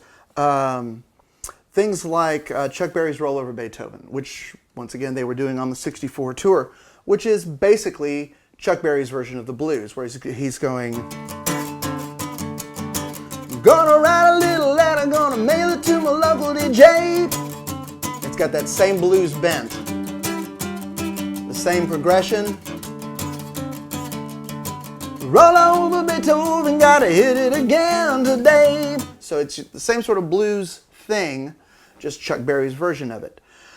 But at the same time, they were growing and progressing as musicians and were starting to grasp things that were a little more complex chordally. For example, at the time, A Hard Day's Night would have been a brand new song for them. And they did do that on the '64 tour as well. And just the opening chord itself, which this is just a single guitar version of it. There's actually 3 guitars and a bass and all sorts of stuff making that first chord on the recording. But a single guitar version of it might sound like... And the moment you hear that chord, it just galvanizes you and makes you go, oh, this is going to be awesome. So that's sort of how advanced they were getting. And in fact, another new song for them at the time, which was also on the Hard Day's Night soundtrack, was If I Fell. And just the chord progression at the beginning of that song alone shows you how advanced they were getting chordally and melodically. Lennon starts off that song, if I fell in love with you, would you promise to be true and help me understand? 'Cause I've been in love before and I found that love was more than just holding hands. And if you listen to that and really analyze it, there's so much going on there melodically and chordally that is just not in your standard blues-based riff. There's a lot going on there that are really lofty concepts for these guys who were raised on American rock and roll. You have tickets for the late show? Yes. How did you get the ticket? My grandmother. Your grandmother approve of the Beatles? Yeah, she's a real good egg. I think they're grand. Marvelous, marvelous, marvelous. Why do you say that, girl? Yeah, nice, clean boys. They're decent, clean boys. Everything you want them to get. Look at the graduates calling them. Yes. You kids have grandchildren? Yes. Are your grandchildren Beatle fans? Yes. And you heartily approve? Yeah, sure. Okay, thank you, girls. You know, there was a young lady back here a little while ago asking me how often you chaps wash your hair. Once a week, twice, any time. It's like when we get a cut, there's no set time. Paul? Yes. I think your name is Paul, right? Yes. Paul, you are a favorite in Toronto. I think it's your good... No, I think it's your good looks that go along with it. Gee. I'll get to you yet, sir. Paul, what do you think of Toronto? I mean, what you've seen of it so far? Well, you know, like Ringo says, we haven't seen a lot of it, but it's nice. We just saw a little bit, Who's it, Timmy? Go ahead. John. Saw a few lights from the air, you know, you couldn't really tell. Sounds good, though. What about these people out here? I mean, you know, you saw marvelous. thousands of them Yeah, the audience is fantastic. Are the teenagers of Toronto any different from the teenagers that you've met all across the continent? No, they're all just as good, you know. They're all great. Well, we kind of think they're better. Okay. All right. Now, let me get to your friend over here. I get the impression that you champs are virtually prisoners in your own right. Only when we're on tour. When we're not working, nobody knows where we are half the time. You don't go anywhere. You don't do anything. Well, we've come here to work, haven't we? We're on tour. Over a period of time, there are a few, knocks, knobby ends here and knobby ends there. Yeah, well, we have slight ones, but you know, we've known each other so long. We know how to get on with each other. How long have you known each other? I've known Paul and John about 8 or 9 years. Us three have been, you know, known each other that long. We've known Ringo about 4. Now, I've got one more question. Where do the hairdos come from? Where's the originality? Scalp. We just found them, you know. Sorry, we've got to go now, folks. See you. Thank you very, very much. 2 concerts kept the hundreds of special duty policemen busy. Trainloads of fans from out of town swelled the crowd. The police paddy wagon sneaked the Beatles in through the garage doors at the rear of Maple Leaf Gardens, while 4 decoys in Beatle wigs ran in by another entrance.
With our band, what we've been trying to do is just to kind of write straight up pop songs. And I know I read something that John Lennon said in the, like 1963 or 64, right around that tour, the American tour, that he wasn't putting a lot of thought into the songs. He was just trying to, the Everly Brothers were writing poppy songs and Buddy Holly, and they were just trying to write some pop songs. But it turns out that the Beatles write the perfect pop song. And they did it over and over and over and over again, album after album after album, and it was crazy. I Want to Hold Your Hand, I mean, right? Yeah. It's arguably the greatest pop song that's ever been written in the history of the world. It makes sense why all the girls were flipping their lids, right? Right. I mean, it's like who doesn't love that song? You got to be crazy not to like that song.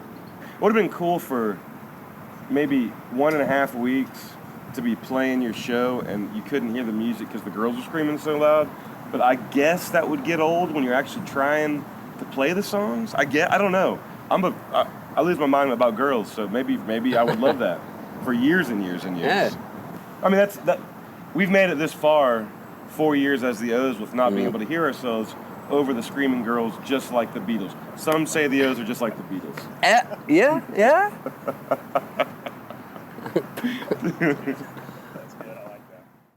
It's the news at 10. We have breaking news. A heavily armed man on a rampage in Porter Street. 5 people reportedly shot. Oh, Mr. Robertson, he lived all alone, Mr. Robertson. He had no home, his dreams lay broken in a world so cruel, Mr. Robertson. He really blew his cool.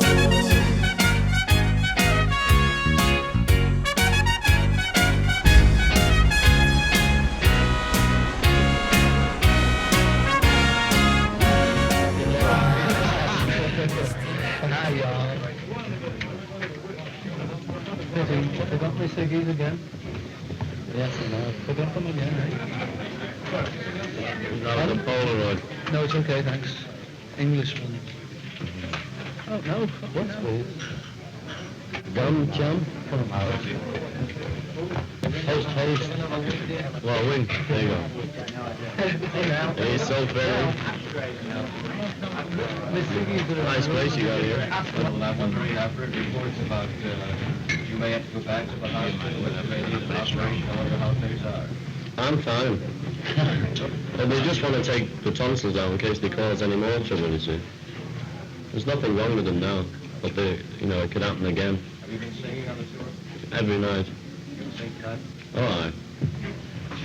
You coming? Coming to the show? Nah.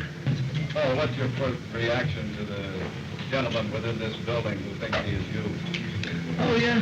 There's some fellas. Ooh. Doing the straight jacket after. As long as he isn't, I don't mind. Have you met Frank Bailey in Last Round? What, pardon? Frank Bailey is the one that says he looks like Paul, and Last Round is the one that says he looks like Ringo. Pardon?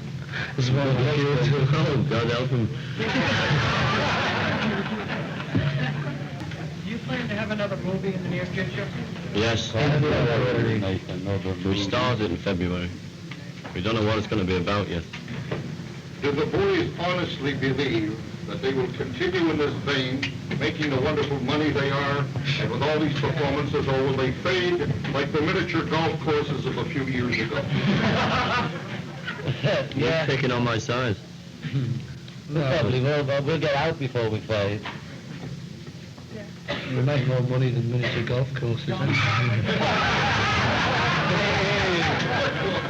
Particularly on the road. Arthur Fiedler of the Boston Pop Orchestra, he finds your music very relaxing. How do you find his music? I like the tunes he plays. Have you ever heard of him? No, Yeah, Boston Pop. It's very relaxing. I want the whole world. Have you heard this version of the Beatles music? Yes, with her Pop. You like? Good tunes. Forget. No, it's nice. Last Thursday night, the Beatles were in town and packed our show out there with over 14,000 children, a great majority being girls. Now, these are the youngsters from the better homes, because the underprivileged cannot afford $5 a seat, and the reservations were made last April. Some of the parents were there, most of them were not. The youngsters came there to see the Beatles. Now, this court is not a prude, but the question is, can you take 14,000 children and pack them in to one stadium? And they know they're coming there to get hysterical. And the whole show was based upon producing hysteria. You were coming out of this period of the early 60s with the teen idols, the Bobbies. Right. Bobby Rydell, all the, what was some of the other? There was, the Frankie Avalon, and the Bobby Rydell type of groups and type of singers, Fabian, and then you got into, of course, the Beach Boys were about as big as you could get in '63. They were huge, and Roy Orbison, and certainly unique. Everybody had that Kingston Trio crew cut, hair parted type of look, When the Beatles hit the Sullivan Show and they came over. Yeah. And I mean, they broke through and opened up the wave of, of course, the British Invasion, all the other bands. They literally opened the door. But part of that, besides the music, was the look. Yeah. The hair. Very much so. Yeah, the hair was was a major thing. Sir, as a barber in Denver, can you give me some comment on how the Beatles have affected the barber business in this town? Well, I think they've hurt the barber business. They wait so long to get their haircut. Sometimes some of them look like they haven't had their haircut in a year or 2 years. And the teenagers in this town, they all seem to want to pattern themselves after these Beatles, and consequently they are hurting us barbers. Pretty bad. I'd like to give them free haircuts. What do you think of the Beatles? I don't like them. What is it that you don't like about them? Oh, they came in with that long hair, and it's just kind of ridiculous. And then my girlfriend was kind of excited about them, and she was paying more attention to them than she was to me. I kind of got a little jealous, I guess. What do you think of their haircuts? It looks like a Buster Brown haircut. It's kind of ridiculous. What do you think of the way they look? Hello? They don't look so good. They need haircuts. What do you think of the fact they wear high heel shoes and pinky rings and the long hair? I don't approve of it. How do you like the way they look? Well, they're ridiculous. I mean, they'd be off the wall in any place they go. I mean, they might not be allowed in half of these places, only if they, you know, they're known as the Beatles. What do you think about the way they wear high heel shoes and... Well, I'll tell you something. If I didn't know them for being boys, I would think they're a little girlish, you know? Their hair there. I mean, in this country, we might call them gay. And then these girls went into a coma. They ranted. They fainted. Their eyes were glassy. Some pulled their hair out. Some tore their dresses. They threw notes of a very undesirable nature on the stage. Some girls, after the performance, kissed the stage, and some went up and kissed the very seats in which the Beatles had sat. And with this, one father brought a child who was epileptic, and the child had an epileptic fit. And some of the parents took their children home before the show was over because it was, as some people say, unbelievable. My mother, when we were watching the show that night, I remember the only thing I really remember other than a broad vision of the Beatles on Sullivan was that there were a couple close-up shots of Ringo, and he was back there doing this, and his hair was flopping around. Right. Yeah. And I remember my mother saying, he looks like he's going to throw up. And my parents weren't, you know, they had no real problem with the Beatles, but a lot of parents did. You know, Yeah, they were sure. anti-establishment, and well, it was a threat. They were a threat to what had preceded it, being that, you know, your slick back hair, the crew cut, the Pendleton shirts. You know, even though they were dressed nicely, thanks to Brian, he packaged them in somewhat of a wholesome way to present, you know, to the world. But with the longer hair, that was the tip of the iceberg, I think. Oh, yeah. And the more that they were allowed to kind of be themselves and get out there. But Paul McCartney would later say that they didn't feel like they were the cutting edge of the cultural change, but they were the spokesman. What do you think of the Beatles? To tell you the truth, I think they're very ugly, and they have no personality whatsoever as far as I'm concerned. I've never go near any of them, never. Otherwise, they're really ugly, especially when my girlfriend likes George. He's skinny as heck, he's ugly. What do you think of Ringo? Ringo, I like him, he's really nice. What do you like about Ringo? I like his nose, to tell you the truth. It adds something to him. Did you go down here in Forest Hills? No, I would never go down all the screaming girls like a bunch of idiots, really they are. The appearance that the Beatles made. I think the Beatles, they look like some crazy nuts. What do you think of their music? What music? What music? What music? I never heard any music come out of them. Why? They just make some kind of noise where I wouldn't call that music.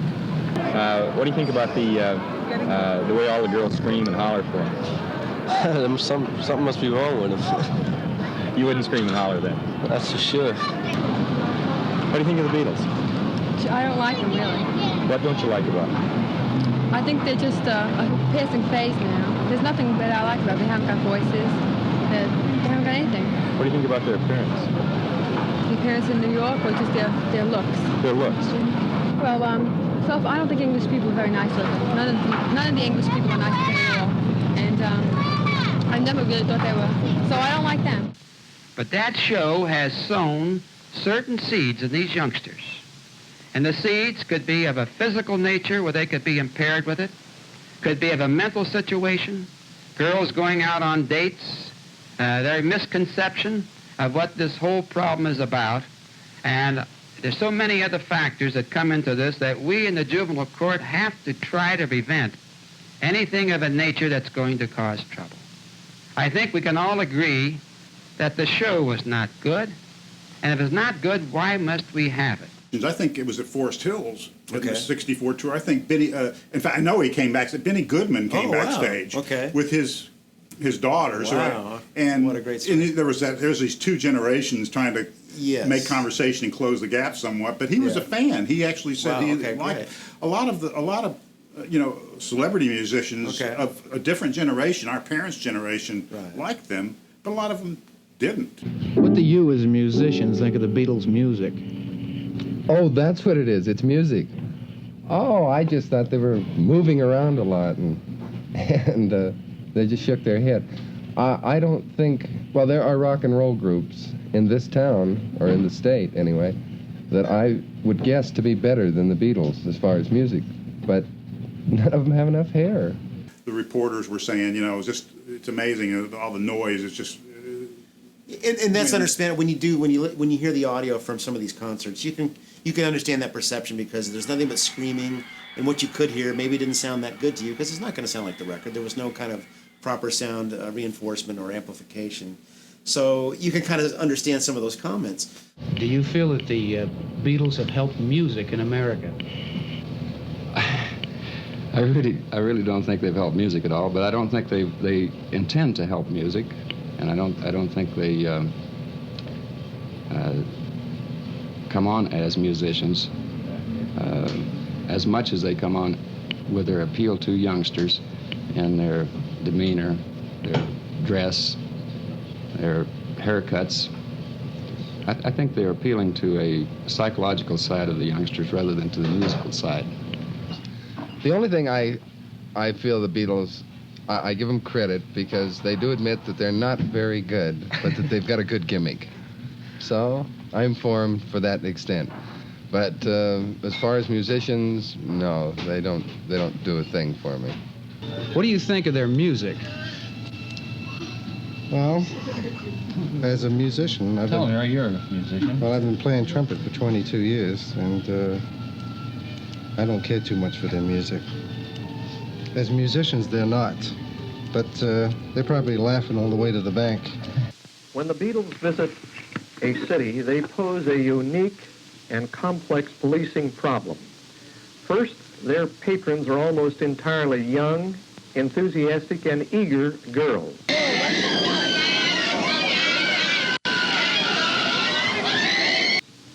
Second, these young followers labor the impression that their affection for this strange hairstyled quartet can only be shown by unbridled emotion in terms of vocal outcry and body action.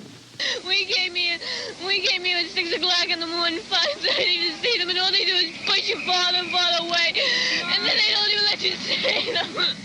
Containing these young minds in active bodies necessitates mounting a police detail which will protect the spectators from their own devices and secondarily to secure the entertainers from an over-enthusiastic audience. I got every Beatle record at home, every Beatle record. We didn't get to see it. What kind of police protection? Yeah. In Cincinnati, this chore required the combined efforts of 110 men, the largest police detail assembled for supervising a single event. You officers that are stationed in front of the stage behind the barricade, you will go to Mr. Morris Shapiro, the first aid man, and he will furnish you with earplugs so as to keep you from having a headache. If he runs out of earplugs, he has got some cotton. I believe that a dictionary definition of a Beatle is a bug. And of course, the bug also means being crazy.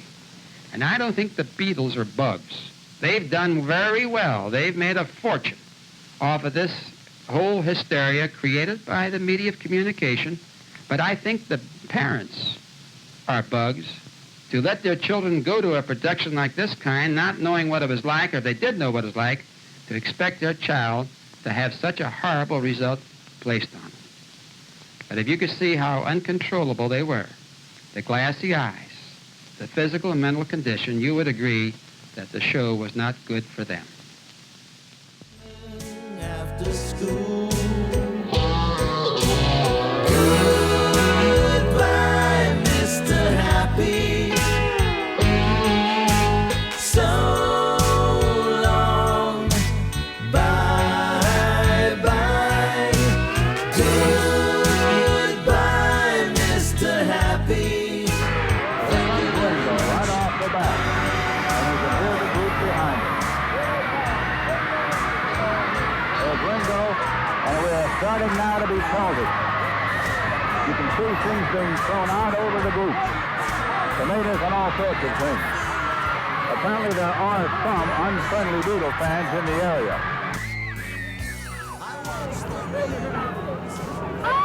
Let's move in here and see if we can talk to them.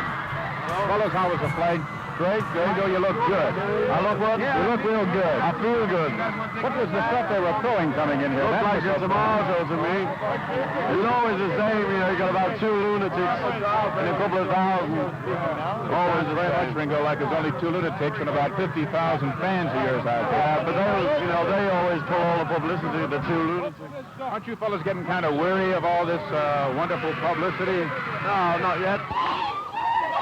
An expression of true devotion or love or whatever you want to call it is being exhibited here today at the Civic Arena, where young people from as far away as Buffalo, New York, began to line up today in anticipation of the arrival of the Beatles, who will be performing here this evening.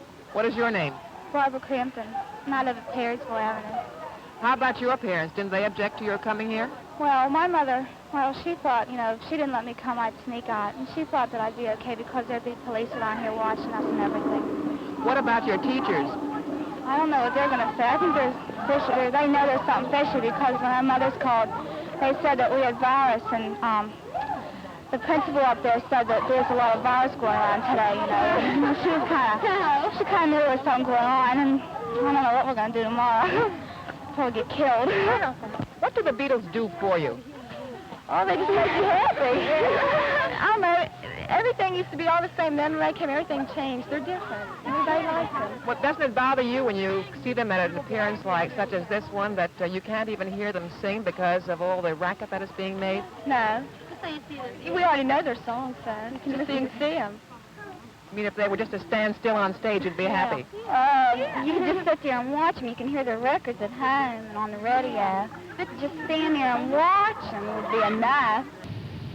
I think that the youngsters who fall in love with the Beatles and who scream at the Beatles are going to grow up to be every bit as normal as you and I. I've heard some people who think that it's positively shocking the way in which a whole auditorium of youngsters will scream and go into mild hysterics or perhaps into wild hysterics at the first sound of the music, and then continue all the way through the musical number. I'd like to remind some of these people that you can find these same facial expressions if you go to any football game or to any basketball game. You'll find people carried away in just such rapture as you see in a group of teenagers at a Beatles show. So the first and second albums had a lot of covers on them because that's what they had been doing up to this time, developing their material in Liverpool and in Hamburg. They were doing a lot of covers. By the third album, they are working on their own compositions at a fevered pace. And in fact, I think the fact that this was to be for a soundtrack album influenced them greatly on developing their own material, because the soundtrack to this was going to be released by United Artists here in the States as a soundtrack album. And in fact, that's the only reason that the film was being made by United Artists, was that they wanted a soundtrack record to sell. Because of this, the Beatles wanted to kind of cash in on that eventuality. And they started working really hard on these songs for the soundtrack record with the intention of having an album that was nothing but Lennon and McCartney compositions. And the fact that that they did an album that is completely their own material is kind of unprecedented for its time. Even the artists that were hugely influential to the Beatles hadn't really put out a lot of records that were strictly their compositions and no covers. So it was a bit unprecedented for the Beatles to be putting out something that was completely theirs. So what a lot of people didn't realize that night, or those nights watching the Beatles on the Ed Sullivan Show, was that you know, there was a great amount of musicality and you know, experience going on within that performance. You know, it was easy to focus on the hair and the silliness and the girls screaming and all of that, but these guys without Ringo had been playing, for a few years, 8-hour gigs and things like that in Germany and Liverpool, Ringo had all sorts of musicality going on.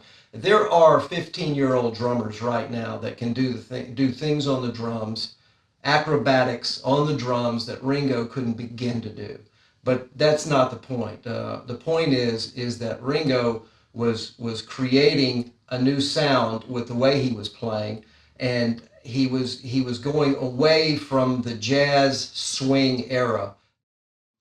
But his musicality is really the bottom line. When people say, "Oh, Ringo's not a great drummer," you can understand that a little bit, because it's not like he's doing really fast, intricate, flashy kind of stuff on the drums. That was never what Ringo was about. He never cared for that.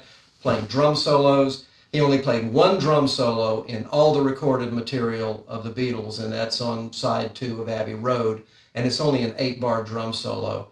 But the thing about Ringo's 8-bar drum solo is that you can put a metronome to that drum solo, and it will stay with this metronome for the 8 bars. In other words, he's not rushing and he's not dragging, and where it starts, 8 bars later, it will finish with that metronome.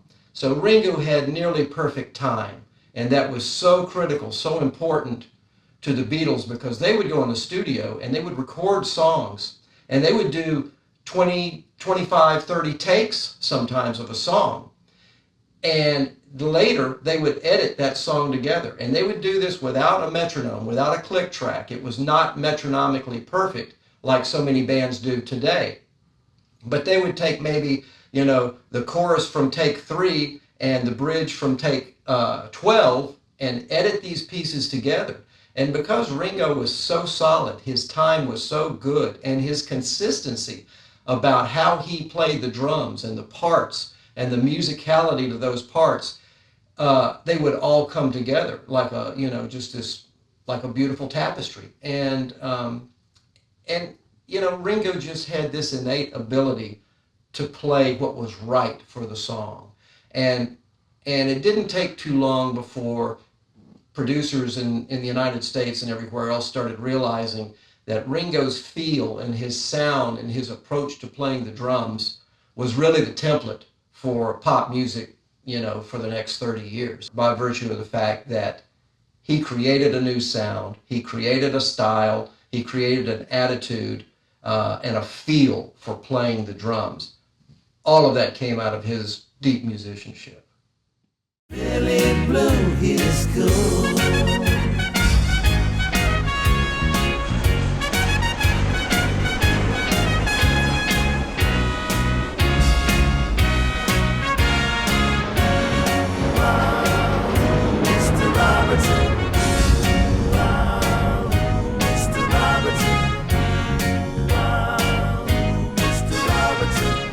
Tragedy struck today in a quiet area of Porter Street. A heavily armed man shot and killed 5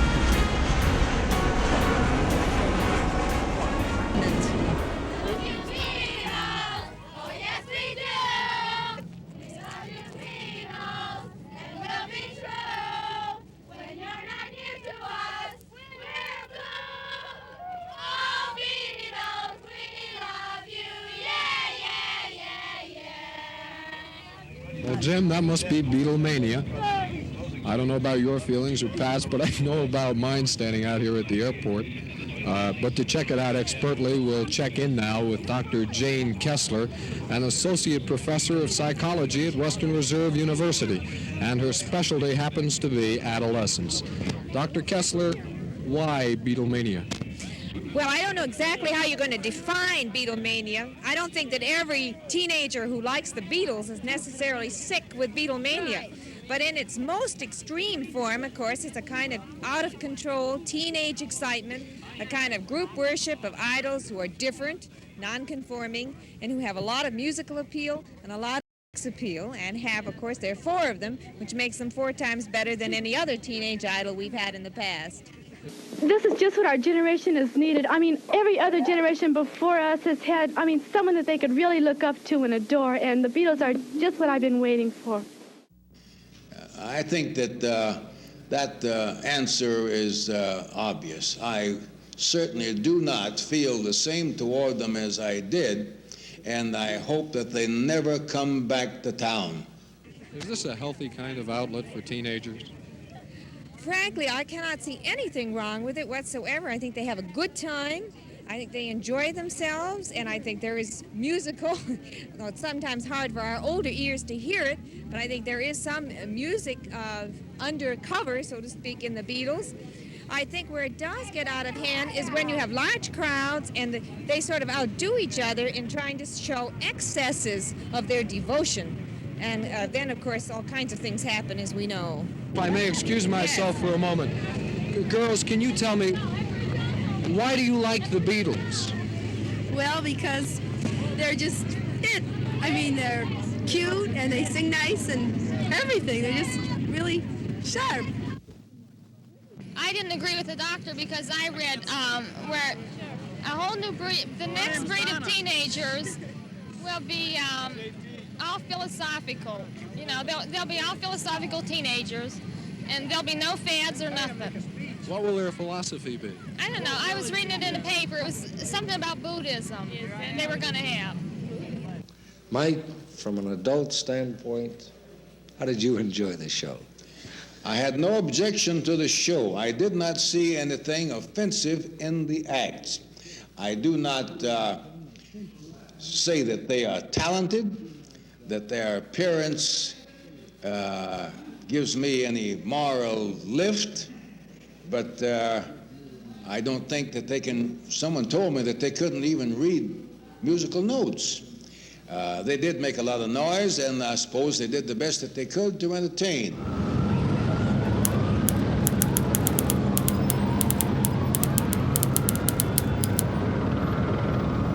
And never come down, spinning around in the peace that you found, up looking down.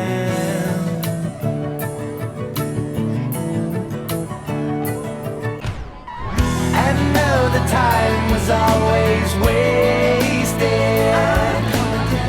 unjust desires that you've tasted. Homie, don't play reveille, and it don't make sense to you or me. Get so heavy, let's be right as necessary. Set you free, there's no need to worry. Nothing will be perhaps a bit ecstasy. Do you wanna get high?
in New Orleans. There was quite a scene on the field. You know, everybody was running around. Yeah. The amazing thing to me was watching you up there continue playing, you know, without it ever phasing you. When something like this goes on, and we've already described it to the audience exactly what happened, does it ever affect you? Do you ever look down and get a laugh out of it? Or well, last night I was beginning to have hysterics because it got more and more like a football match or a polo match. It was just a scream. And when you're playing like that, I noticed there was one mic out too. Have you ever had a case like this before where there was a technical difficulty and you had to use just one microphone? Oh, we used to do a lot of shows with one microphone. You know, people just couldn't bother setting up microphones. And we're quite used to it. But the microphone kept going off and on, you see, so Paul didn't really know. He was singing half of it with it on, and then it'd suddenly go off and he wouldn't know till the end of the tune. One of the things that's a highlight in my mind about the whole trip, aside from meeting and talking with the Beatles and everybody, is the police and the various involvements that occurred, good and bad, especially the one in Cleveland, where the show was stopped. At the moment the show was stopped, when you were playing, and the man walked up on the stage, what was the first thought that ran in your mind, if you can remember? I felt like kicking him off, you know, because it's so annoying when they come charging on stage, and the way they did just came on and just pushed George and I off the microphone. They didn't say why. Apparently somebody was getting hurt, but we couldn't see anything. You know, nothing was really happening wild. And he just comes on shoving us off and shouting, "Get off this stage!" You know, felt like kicking him when he was a policeman. Get high. Do you wanna get high? High.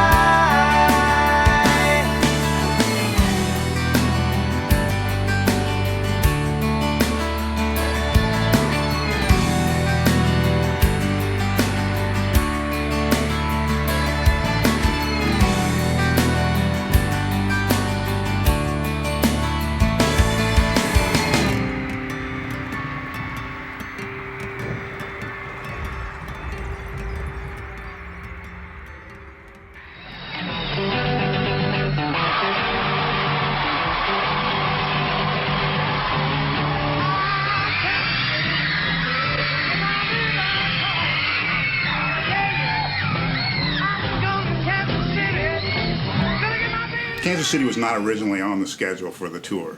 They treasured their day off. As we discussed earlier, it was a very busy year. Any days off that they could get, they treasured them. And certainly Brian, very protective of his boys, wanted them to have their time off. But there was a guy in Kansas City named Charlie O. Finley, a guy of great pride. He owned the Kansas City Athletics. They called him the P.T. Barnum of baseball. Wow. So that sort of tells you what an ego he kind of had. So he decides to publicly announce that he's bringing the Beatles to Kansas City. Interesting, because they weren't on the scheduled stop on the tour. Yeah. So Charlie Finley flies to San Francisco and approaches Brian Epstein and wants to have the Beatles come to Kansas City. And Epstein says that's any days they have on the schedule are days off, and I want them to have days off. So Charlie Finley writes out a $60,000 check. I want them to come to Kansas City. The Beatles had a guaranteed price of $25,000 for a concert, so this is more than double their guarantee. Yeah. But Epstein said, "No, we're not interested in doing that." Wow. So he proceeds to then write a $100,000 check. And Epstein said, we really don't want to do it. I mean, and Finley was kind of upset. $100,000, four times anything they'd ever played. Who turns that down? Right? It's an astonishing amount of money at the time. Yeah. I think Sinatra was getting $10,000. I mean, there's $100,000 he's offering for them to fill that day. Yeah. So Epstein refused. So undaunted, Charlie Finley comes back again in L.A. and meets with Epstein again. Wow. And he had that $100,000 check with him and tried to implore with Epstein again. Yeah. And when Epstein said absolutely not, Finley rumored to have torn up the check, thrown it in the ashtray, and written out a $150,000 check. But he said, I can't make that decision. So he goes in the next room. The four Beatles are playing cards. They're in the middle of the game, and Epstein says, Mr. Finley wants to pay you $150,000 to do a show on the 17th of September in Kansas City. Lennon is playing cards, and he just says, you know, if you want us to play it, we'll play it. You know, in other words, we're in the middle of a game, leave us alone. The other three just nodded. And so he accepted it, and they added, on September 17th, they added Kansas City to the tour. Now, he had to have 28,000 people based on his ticket prices. He had to have 28,000 people fill the stadium, which held 40,000. Only 20,000 people bought tickets. The second he signed that check for 150, it was a losing proposition from that very moment. Certainly when he was 8,000 short of the gate that he needed. Yeah. He lost, but you know what? I mean, he was a wealthy man. It was a point of pride with him. His pride and his name. Totally pride. Absolutely. He said he was going to bring the Beatles to Kansas City, and he brought the Beatles to Kansas City. Even after losing, you know, an enormous amount of money, he gave $25,000 to a children's hospital in Kansas City. So, I mean, it wasn't about the money. Right. He won. So everyone knows that this tour was very hectic and that the guys had very little free time in between shows, which is why it's even more interesting to note that even though they didn't have a lot of free time, they did take the time to go record shopping. In fact, when the guys flew back at the end of this tour, flew back to London, they flew back with 465 new records, which is a real indication as to how important new music was to them and how important it was for them to seek out the latest things that they could get over here in the States that just weren't readily available in London. November 22nd, 1963, John Kennedy was assassinated in Dallas. And of course, the last official stop on the tour, now they had a day off after Dallas. They went to a ranch for the Reed Pigman Ranch. Reed Pigman was the owner of American Flyers. He was the guy that flew them around in this turboprop plane that they were flying. He owned a ranch, so they had a day off, and then they did a charity show at the Paramount in New York. Dallas, to me, is really the last true city on the tour. The Beatles were, you know, I understood that the Beatles were terrified to come to Dallas because Kennedy had only been assassinated 10 months earlier. Yeah, it's fresh on the minds. Paul, in Dallas, when you get there, LBJ and Barry Goldwater are both going to be appearing the same day at a convention. Would you like to meet them? In Dallas? In Dallas. Ooh. What do you think about that? Oh, I don't know, you know, I've heard a lot about that place. You know what I mean? I know what you mean. Oh, with the president there, host there. It should be hectic, that's all I can say, wouldn't it? They fly into Dallas. The motorcade, of course, the motorcade went through Dealey Plaza. Well, so did the Beatles motorcade. On the way from Love Field to the Cabana. Of course, the Cabana Hotel was right across Stemmons Freeway from Dealey Plaza. So they had to go through Dealey Plaza to get to the hotel. And I guess maybe somebody told them where they were, and John said, "Is it safe?" Wow. He was, you know, a little concerned. Yeah, sure. And then at the press conference before the Dallas concert in the basement of, you know, Memorial Auditorium, there was a big campaign at the time, Ringo for president. Okay. So they said, "What do you think about this whole Ringo for president thing?" He's asking Ringo, the reporter is asking Ringo, and Ringo says, "It's great, you got to watch yourself down here." Oh, man. And then Lennon, during the same press conference, is asked, you know, do you ever, one of the girls, the young fans in the audience in the press conference said, "Does it ever worry you when you step off of a plane and see a mob, a crowd?" And he goes, "More so here, perhaps." So there were these little undercurrents. Sure. George Harrison, when he wrote "I Me Mine" in 1980, he said they were terrified to come to Dallas. And Derek Taylor in 50 Years Adrift in '84 said they literally thought they were going to be shot. And it didn't reinforce it. He said, now, I don't know if this is true, but Derek said that it was that what reinforced that was that when they got to the Cabana, he said there were Dallas police sharpshooters on every corner of the building. Oh my God! So you're driving in and you're seeing police with rifles. And I mean, they really thought that they were going to die.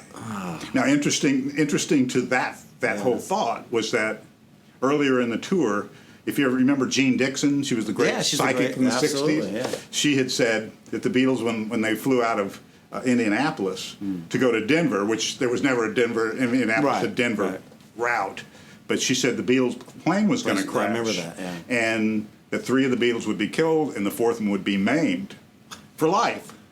And of course, she had predicted the assassination of Kennedy, so everybody was like, "Oh my gosh," you know. Well, of course, It didn't happen, but interestingly, the plane that the Beatles flew around in crashed and it killed everybody. Oh my God. This is the very plane that the Beatles had been flying in. Oh my God. Although you haven't seen much of Dallas, the part of it you have seen, what do you like? Well, pretty fine. Did you get to see the presidential site?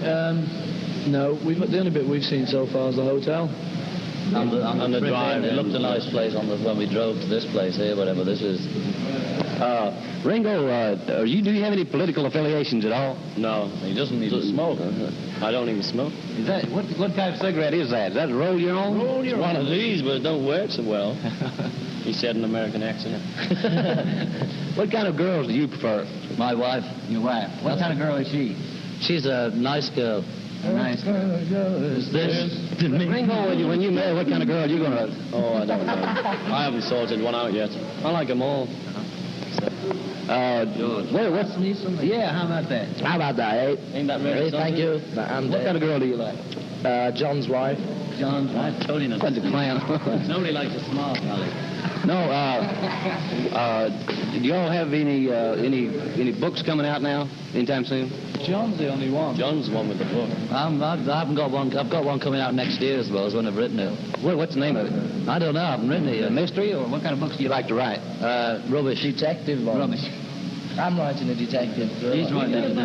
Last night you had a lot of difficulty getting into the cabana. Did any of you get hurt at all? Joe's got kicked. I got punched in my face a few times, but I mean that's part of life, isn't it? We're rolling now. All right. We're going to move the stage on down to New Orleans. Yeah. Y'all going to New Orleans tonight? No, we were there the other night. Very hot there, you know. Very hot. Don't like this cigarette. Thank you all very much. Okay, thank you. By every possible measure, the 1964 tour was an enormous success. But it is worth noting that that type of touring really takes a toll on you both mentally and physically. Even though they enjoyed the tour, it is important to remember that this sort of touring is very taxing. So much so that within 2 years, they would stop touring altogether. Their last show, of course, being the 1966 show at Candlestick Park in San Francisco. The rigors of touring was not the only reason why they stopped touring. They were also starting to write music that was a little more demanding, that really did not fit within the realm of your typical onstage, 2 guitars, bass, and drums type platform. They were starting to look into different types of music, different types of instrumentation. They were using things like string quartets, horn sections, of course George starting to use the sitar. These were all things that they were really wanting to focus on more and more, and were really enjoying their time in the studio, and saw their time in the studio as the place where they were really making their true indelible mark in music in general. That it really wasn't the live performances at all, that those were sort of a sideline to what the real focus was for them, which was the recorded music, the actual songs. And sure enough, those are the pieces that we will take with us forever. It's not the live performance that we're that concerned about anymore. It's the music that they left on vinyl. We love you, be I love you, John. You'll be true when you're not here.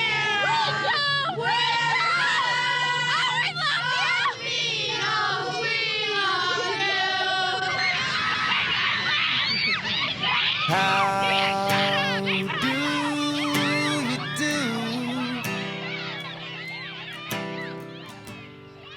in your private zoo? Trapped in cages, emotion rages. How do you do? You're not on the one. You're just the lonely one. Yeah. My forgotten son. How do you fare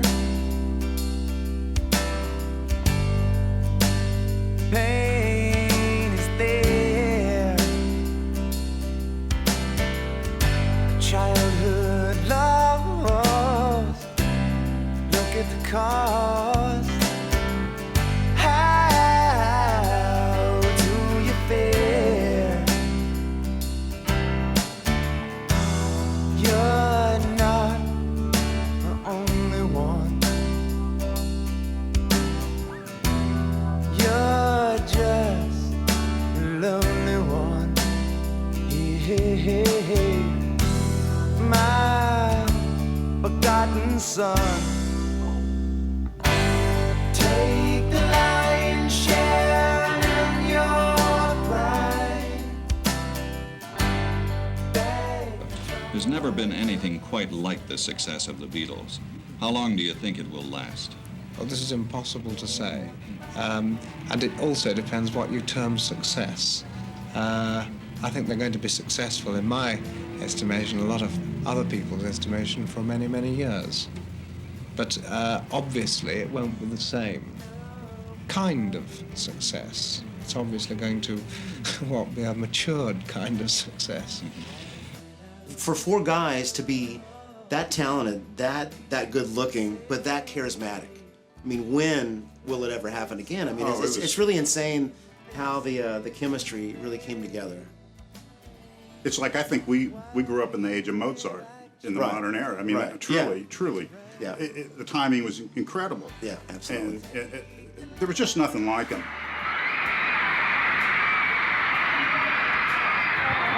I love them. They're just fabulous. Last night they were there. Oh, I don't know.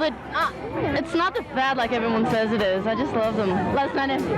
Oh, I love the Beatles. They're just great. The way they sing, their haircuts, their looks, they're just fabulous. It's the sound. The Beatles sound is just great. The sound is fantastic, and their hair is so different and wild. I love them. Okay, don't push.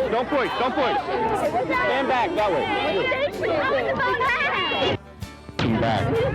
Come on there, sir. Let me, please. Okay. Let me tell you. Now, almost 50 years later, when the first few notes of any Beatles songs are heard, these ecstatic fans are immediately transported back to that special moment in time, 1964. The technology has changed from records and tapes to digital download, but the impact on the fans, young and mature alike, remains the same.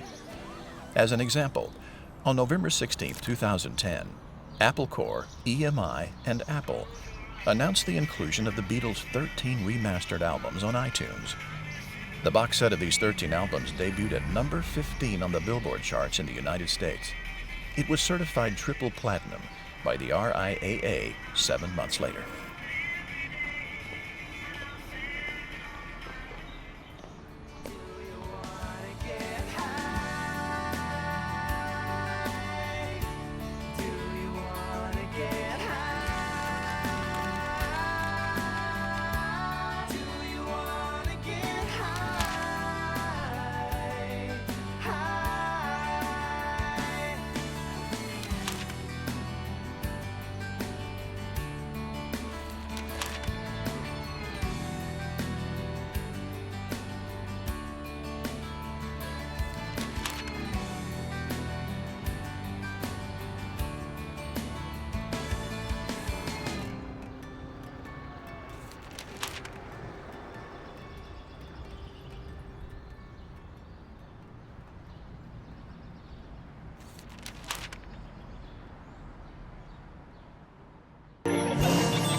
Without the vision of Dick Stombaugh, a.k.a. Dick Starr, a 23-year-old program director at WFUN in Miami, we wouldn't have these marvelous interviews with the Beatles. Although 23 sounds young, Dick had been a DJ since he was 15 and a student at Boca Ciega High School in St. Petersburg, Florida. His Saturday morning show on WSUN in Tampa Bay led to a move to Radio WILZ on the Holiday Isles, also in St. Petersburg, Florida, and then on to WLCY in 1960, where he was dubbed the morning mayor of Great Tampa Bay. 2 years later, he moved south to become the new talent on WFUN in Miami, replacing Doc Downey in the afternoon slot. Doc would later become well known as Morton Downey Jr., an abrasive talk show television host. Arriving in Miami, Dick spotted a billboard advertising the new WFUN jock in town, Dick Starr, and realized he had a new name. On February 9, 1964, when the Beatles appeared on The Ed Sullivan Show, America took notice. Determined to get the station involved, Dick assigned his news director, Larry Kane, the task of going to Miami International Airport to see if he could get a Beatles interview. Kane succeeded. The brief recorded interview was played again and again on what was renamed WFUN, your Beatles station in Miami. Beatlemania had teenagers in America running amok. With talk of a massive tour of the U.S. in late summer and a tentative date scheduled for Jacksonville, Florida, Dick Starr set his news director on the task of getting the Beatles on tape again. Larry Kane, author of the book A Ticket to Ride, wrote the Beatles requesting an interview. In July, an astounding reply arrived from Beatles manager Brian Epstein. It said, "The Beatles would be pleased to have you join us in our traveling press party during the tour commencing August 19th in San Francisco. The sum of $2,500 will cover hotel, ground transportation, and other services. Derek Taylor, our press secretary, will be in touch regarding further arrangements." An astounding stroke of good luck. Soon, Dick Starr had set up a network of over 40 stations that would pay to air the road reports and cover the station's expenses. Larry Kane had a reservation to be up close and personal with the Beatles for 4 weeks on a tour that would change America. The tiny reels of tape recorded during that halcyon trip were dutifully sent back to WFUN in Miami, where they were prepared for on-air use. Hours of taped interviews of the Beatles, their manager, tour personnel, fans, and detractors all found their way back to the station. That amazing collection of recordings is all here. Dick Starr not only championed the Beatles, but many other new English bands. A Jet Set segment in his afternoon show featured hits from around the world that had not yet made it in America. One of the first to play the Rolling Stones in America, he even secured an interview with them before they toured the U.S. One of the questions asked was, "Do you like the Beatles?" In 1968, after a 6-year run at WFUN in Miami, Dick Starr traded the East Coast for the West, becoming program director at KYA in San Francisco. There, his support of the Beatles with unique on-air recordings continued. He even issued a few bits of now collectible vinyl. The first was a 12-inch single of the band's 1967 fan club Christmas Message, issued in '68. In 1969, a 45 RPM single called The KYA 1969 Peace Talk followed. It featured a telephone interview between John Lennon and KYA's Tom Campbell and Bill Holly. In the late 1970s, Dick Starr began his own radio syndication company called Opus Productions in Dallas, Texas. His studio vault housed hundreds of incomparable reels of taped interviews spanning nearly 20 years. His most treasured masters were these Beatles tapes. We're pleased now to dust them off, correct the speed, and digitally remaster these incredible archives and let you hear Beatles history just as it was.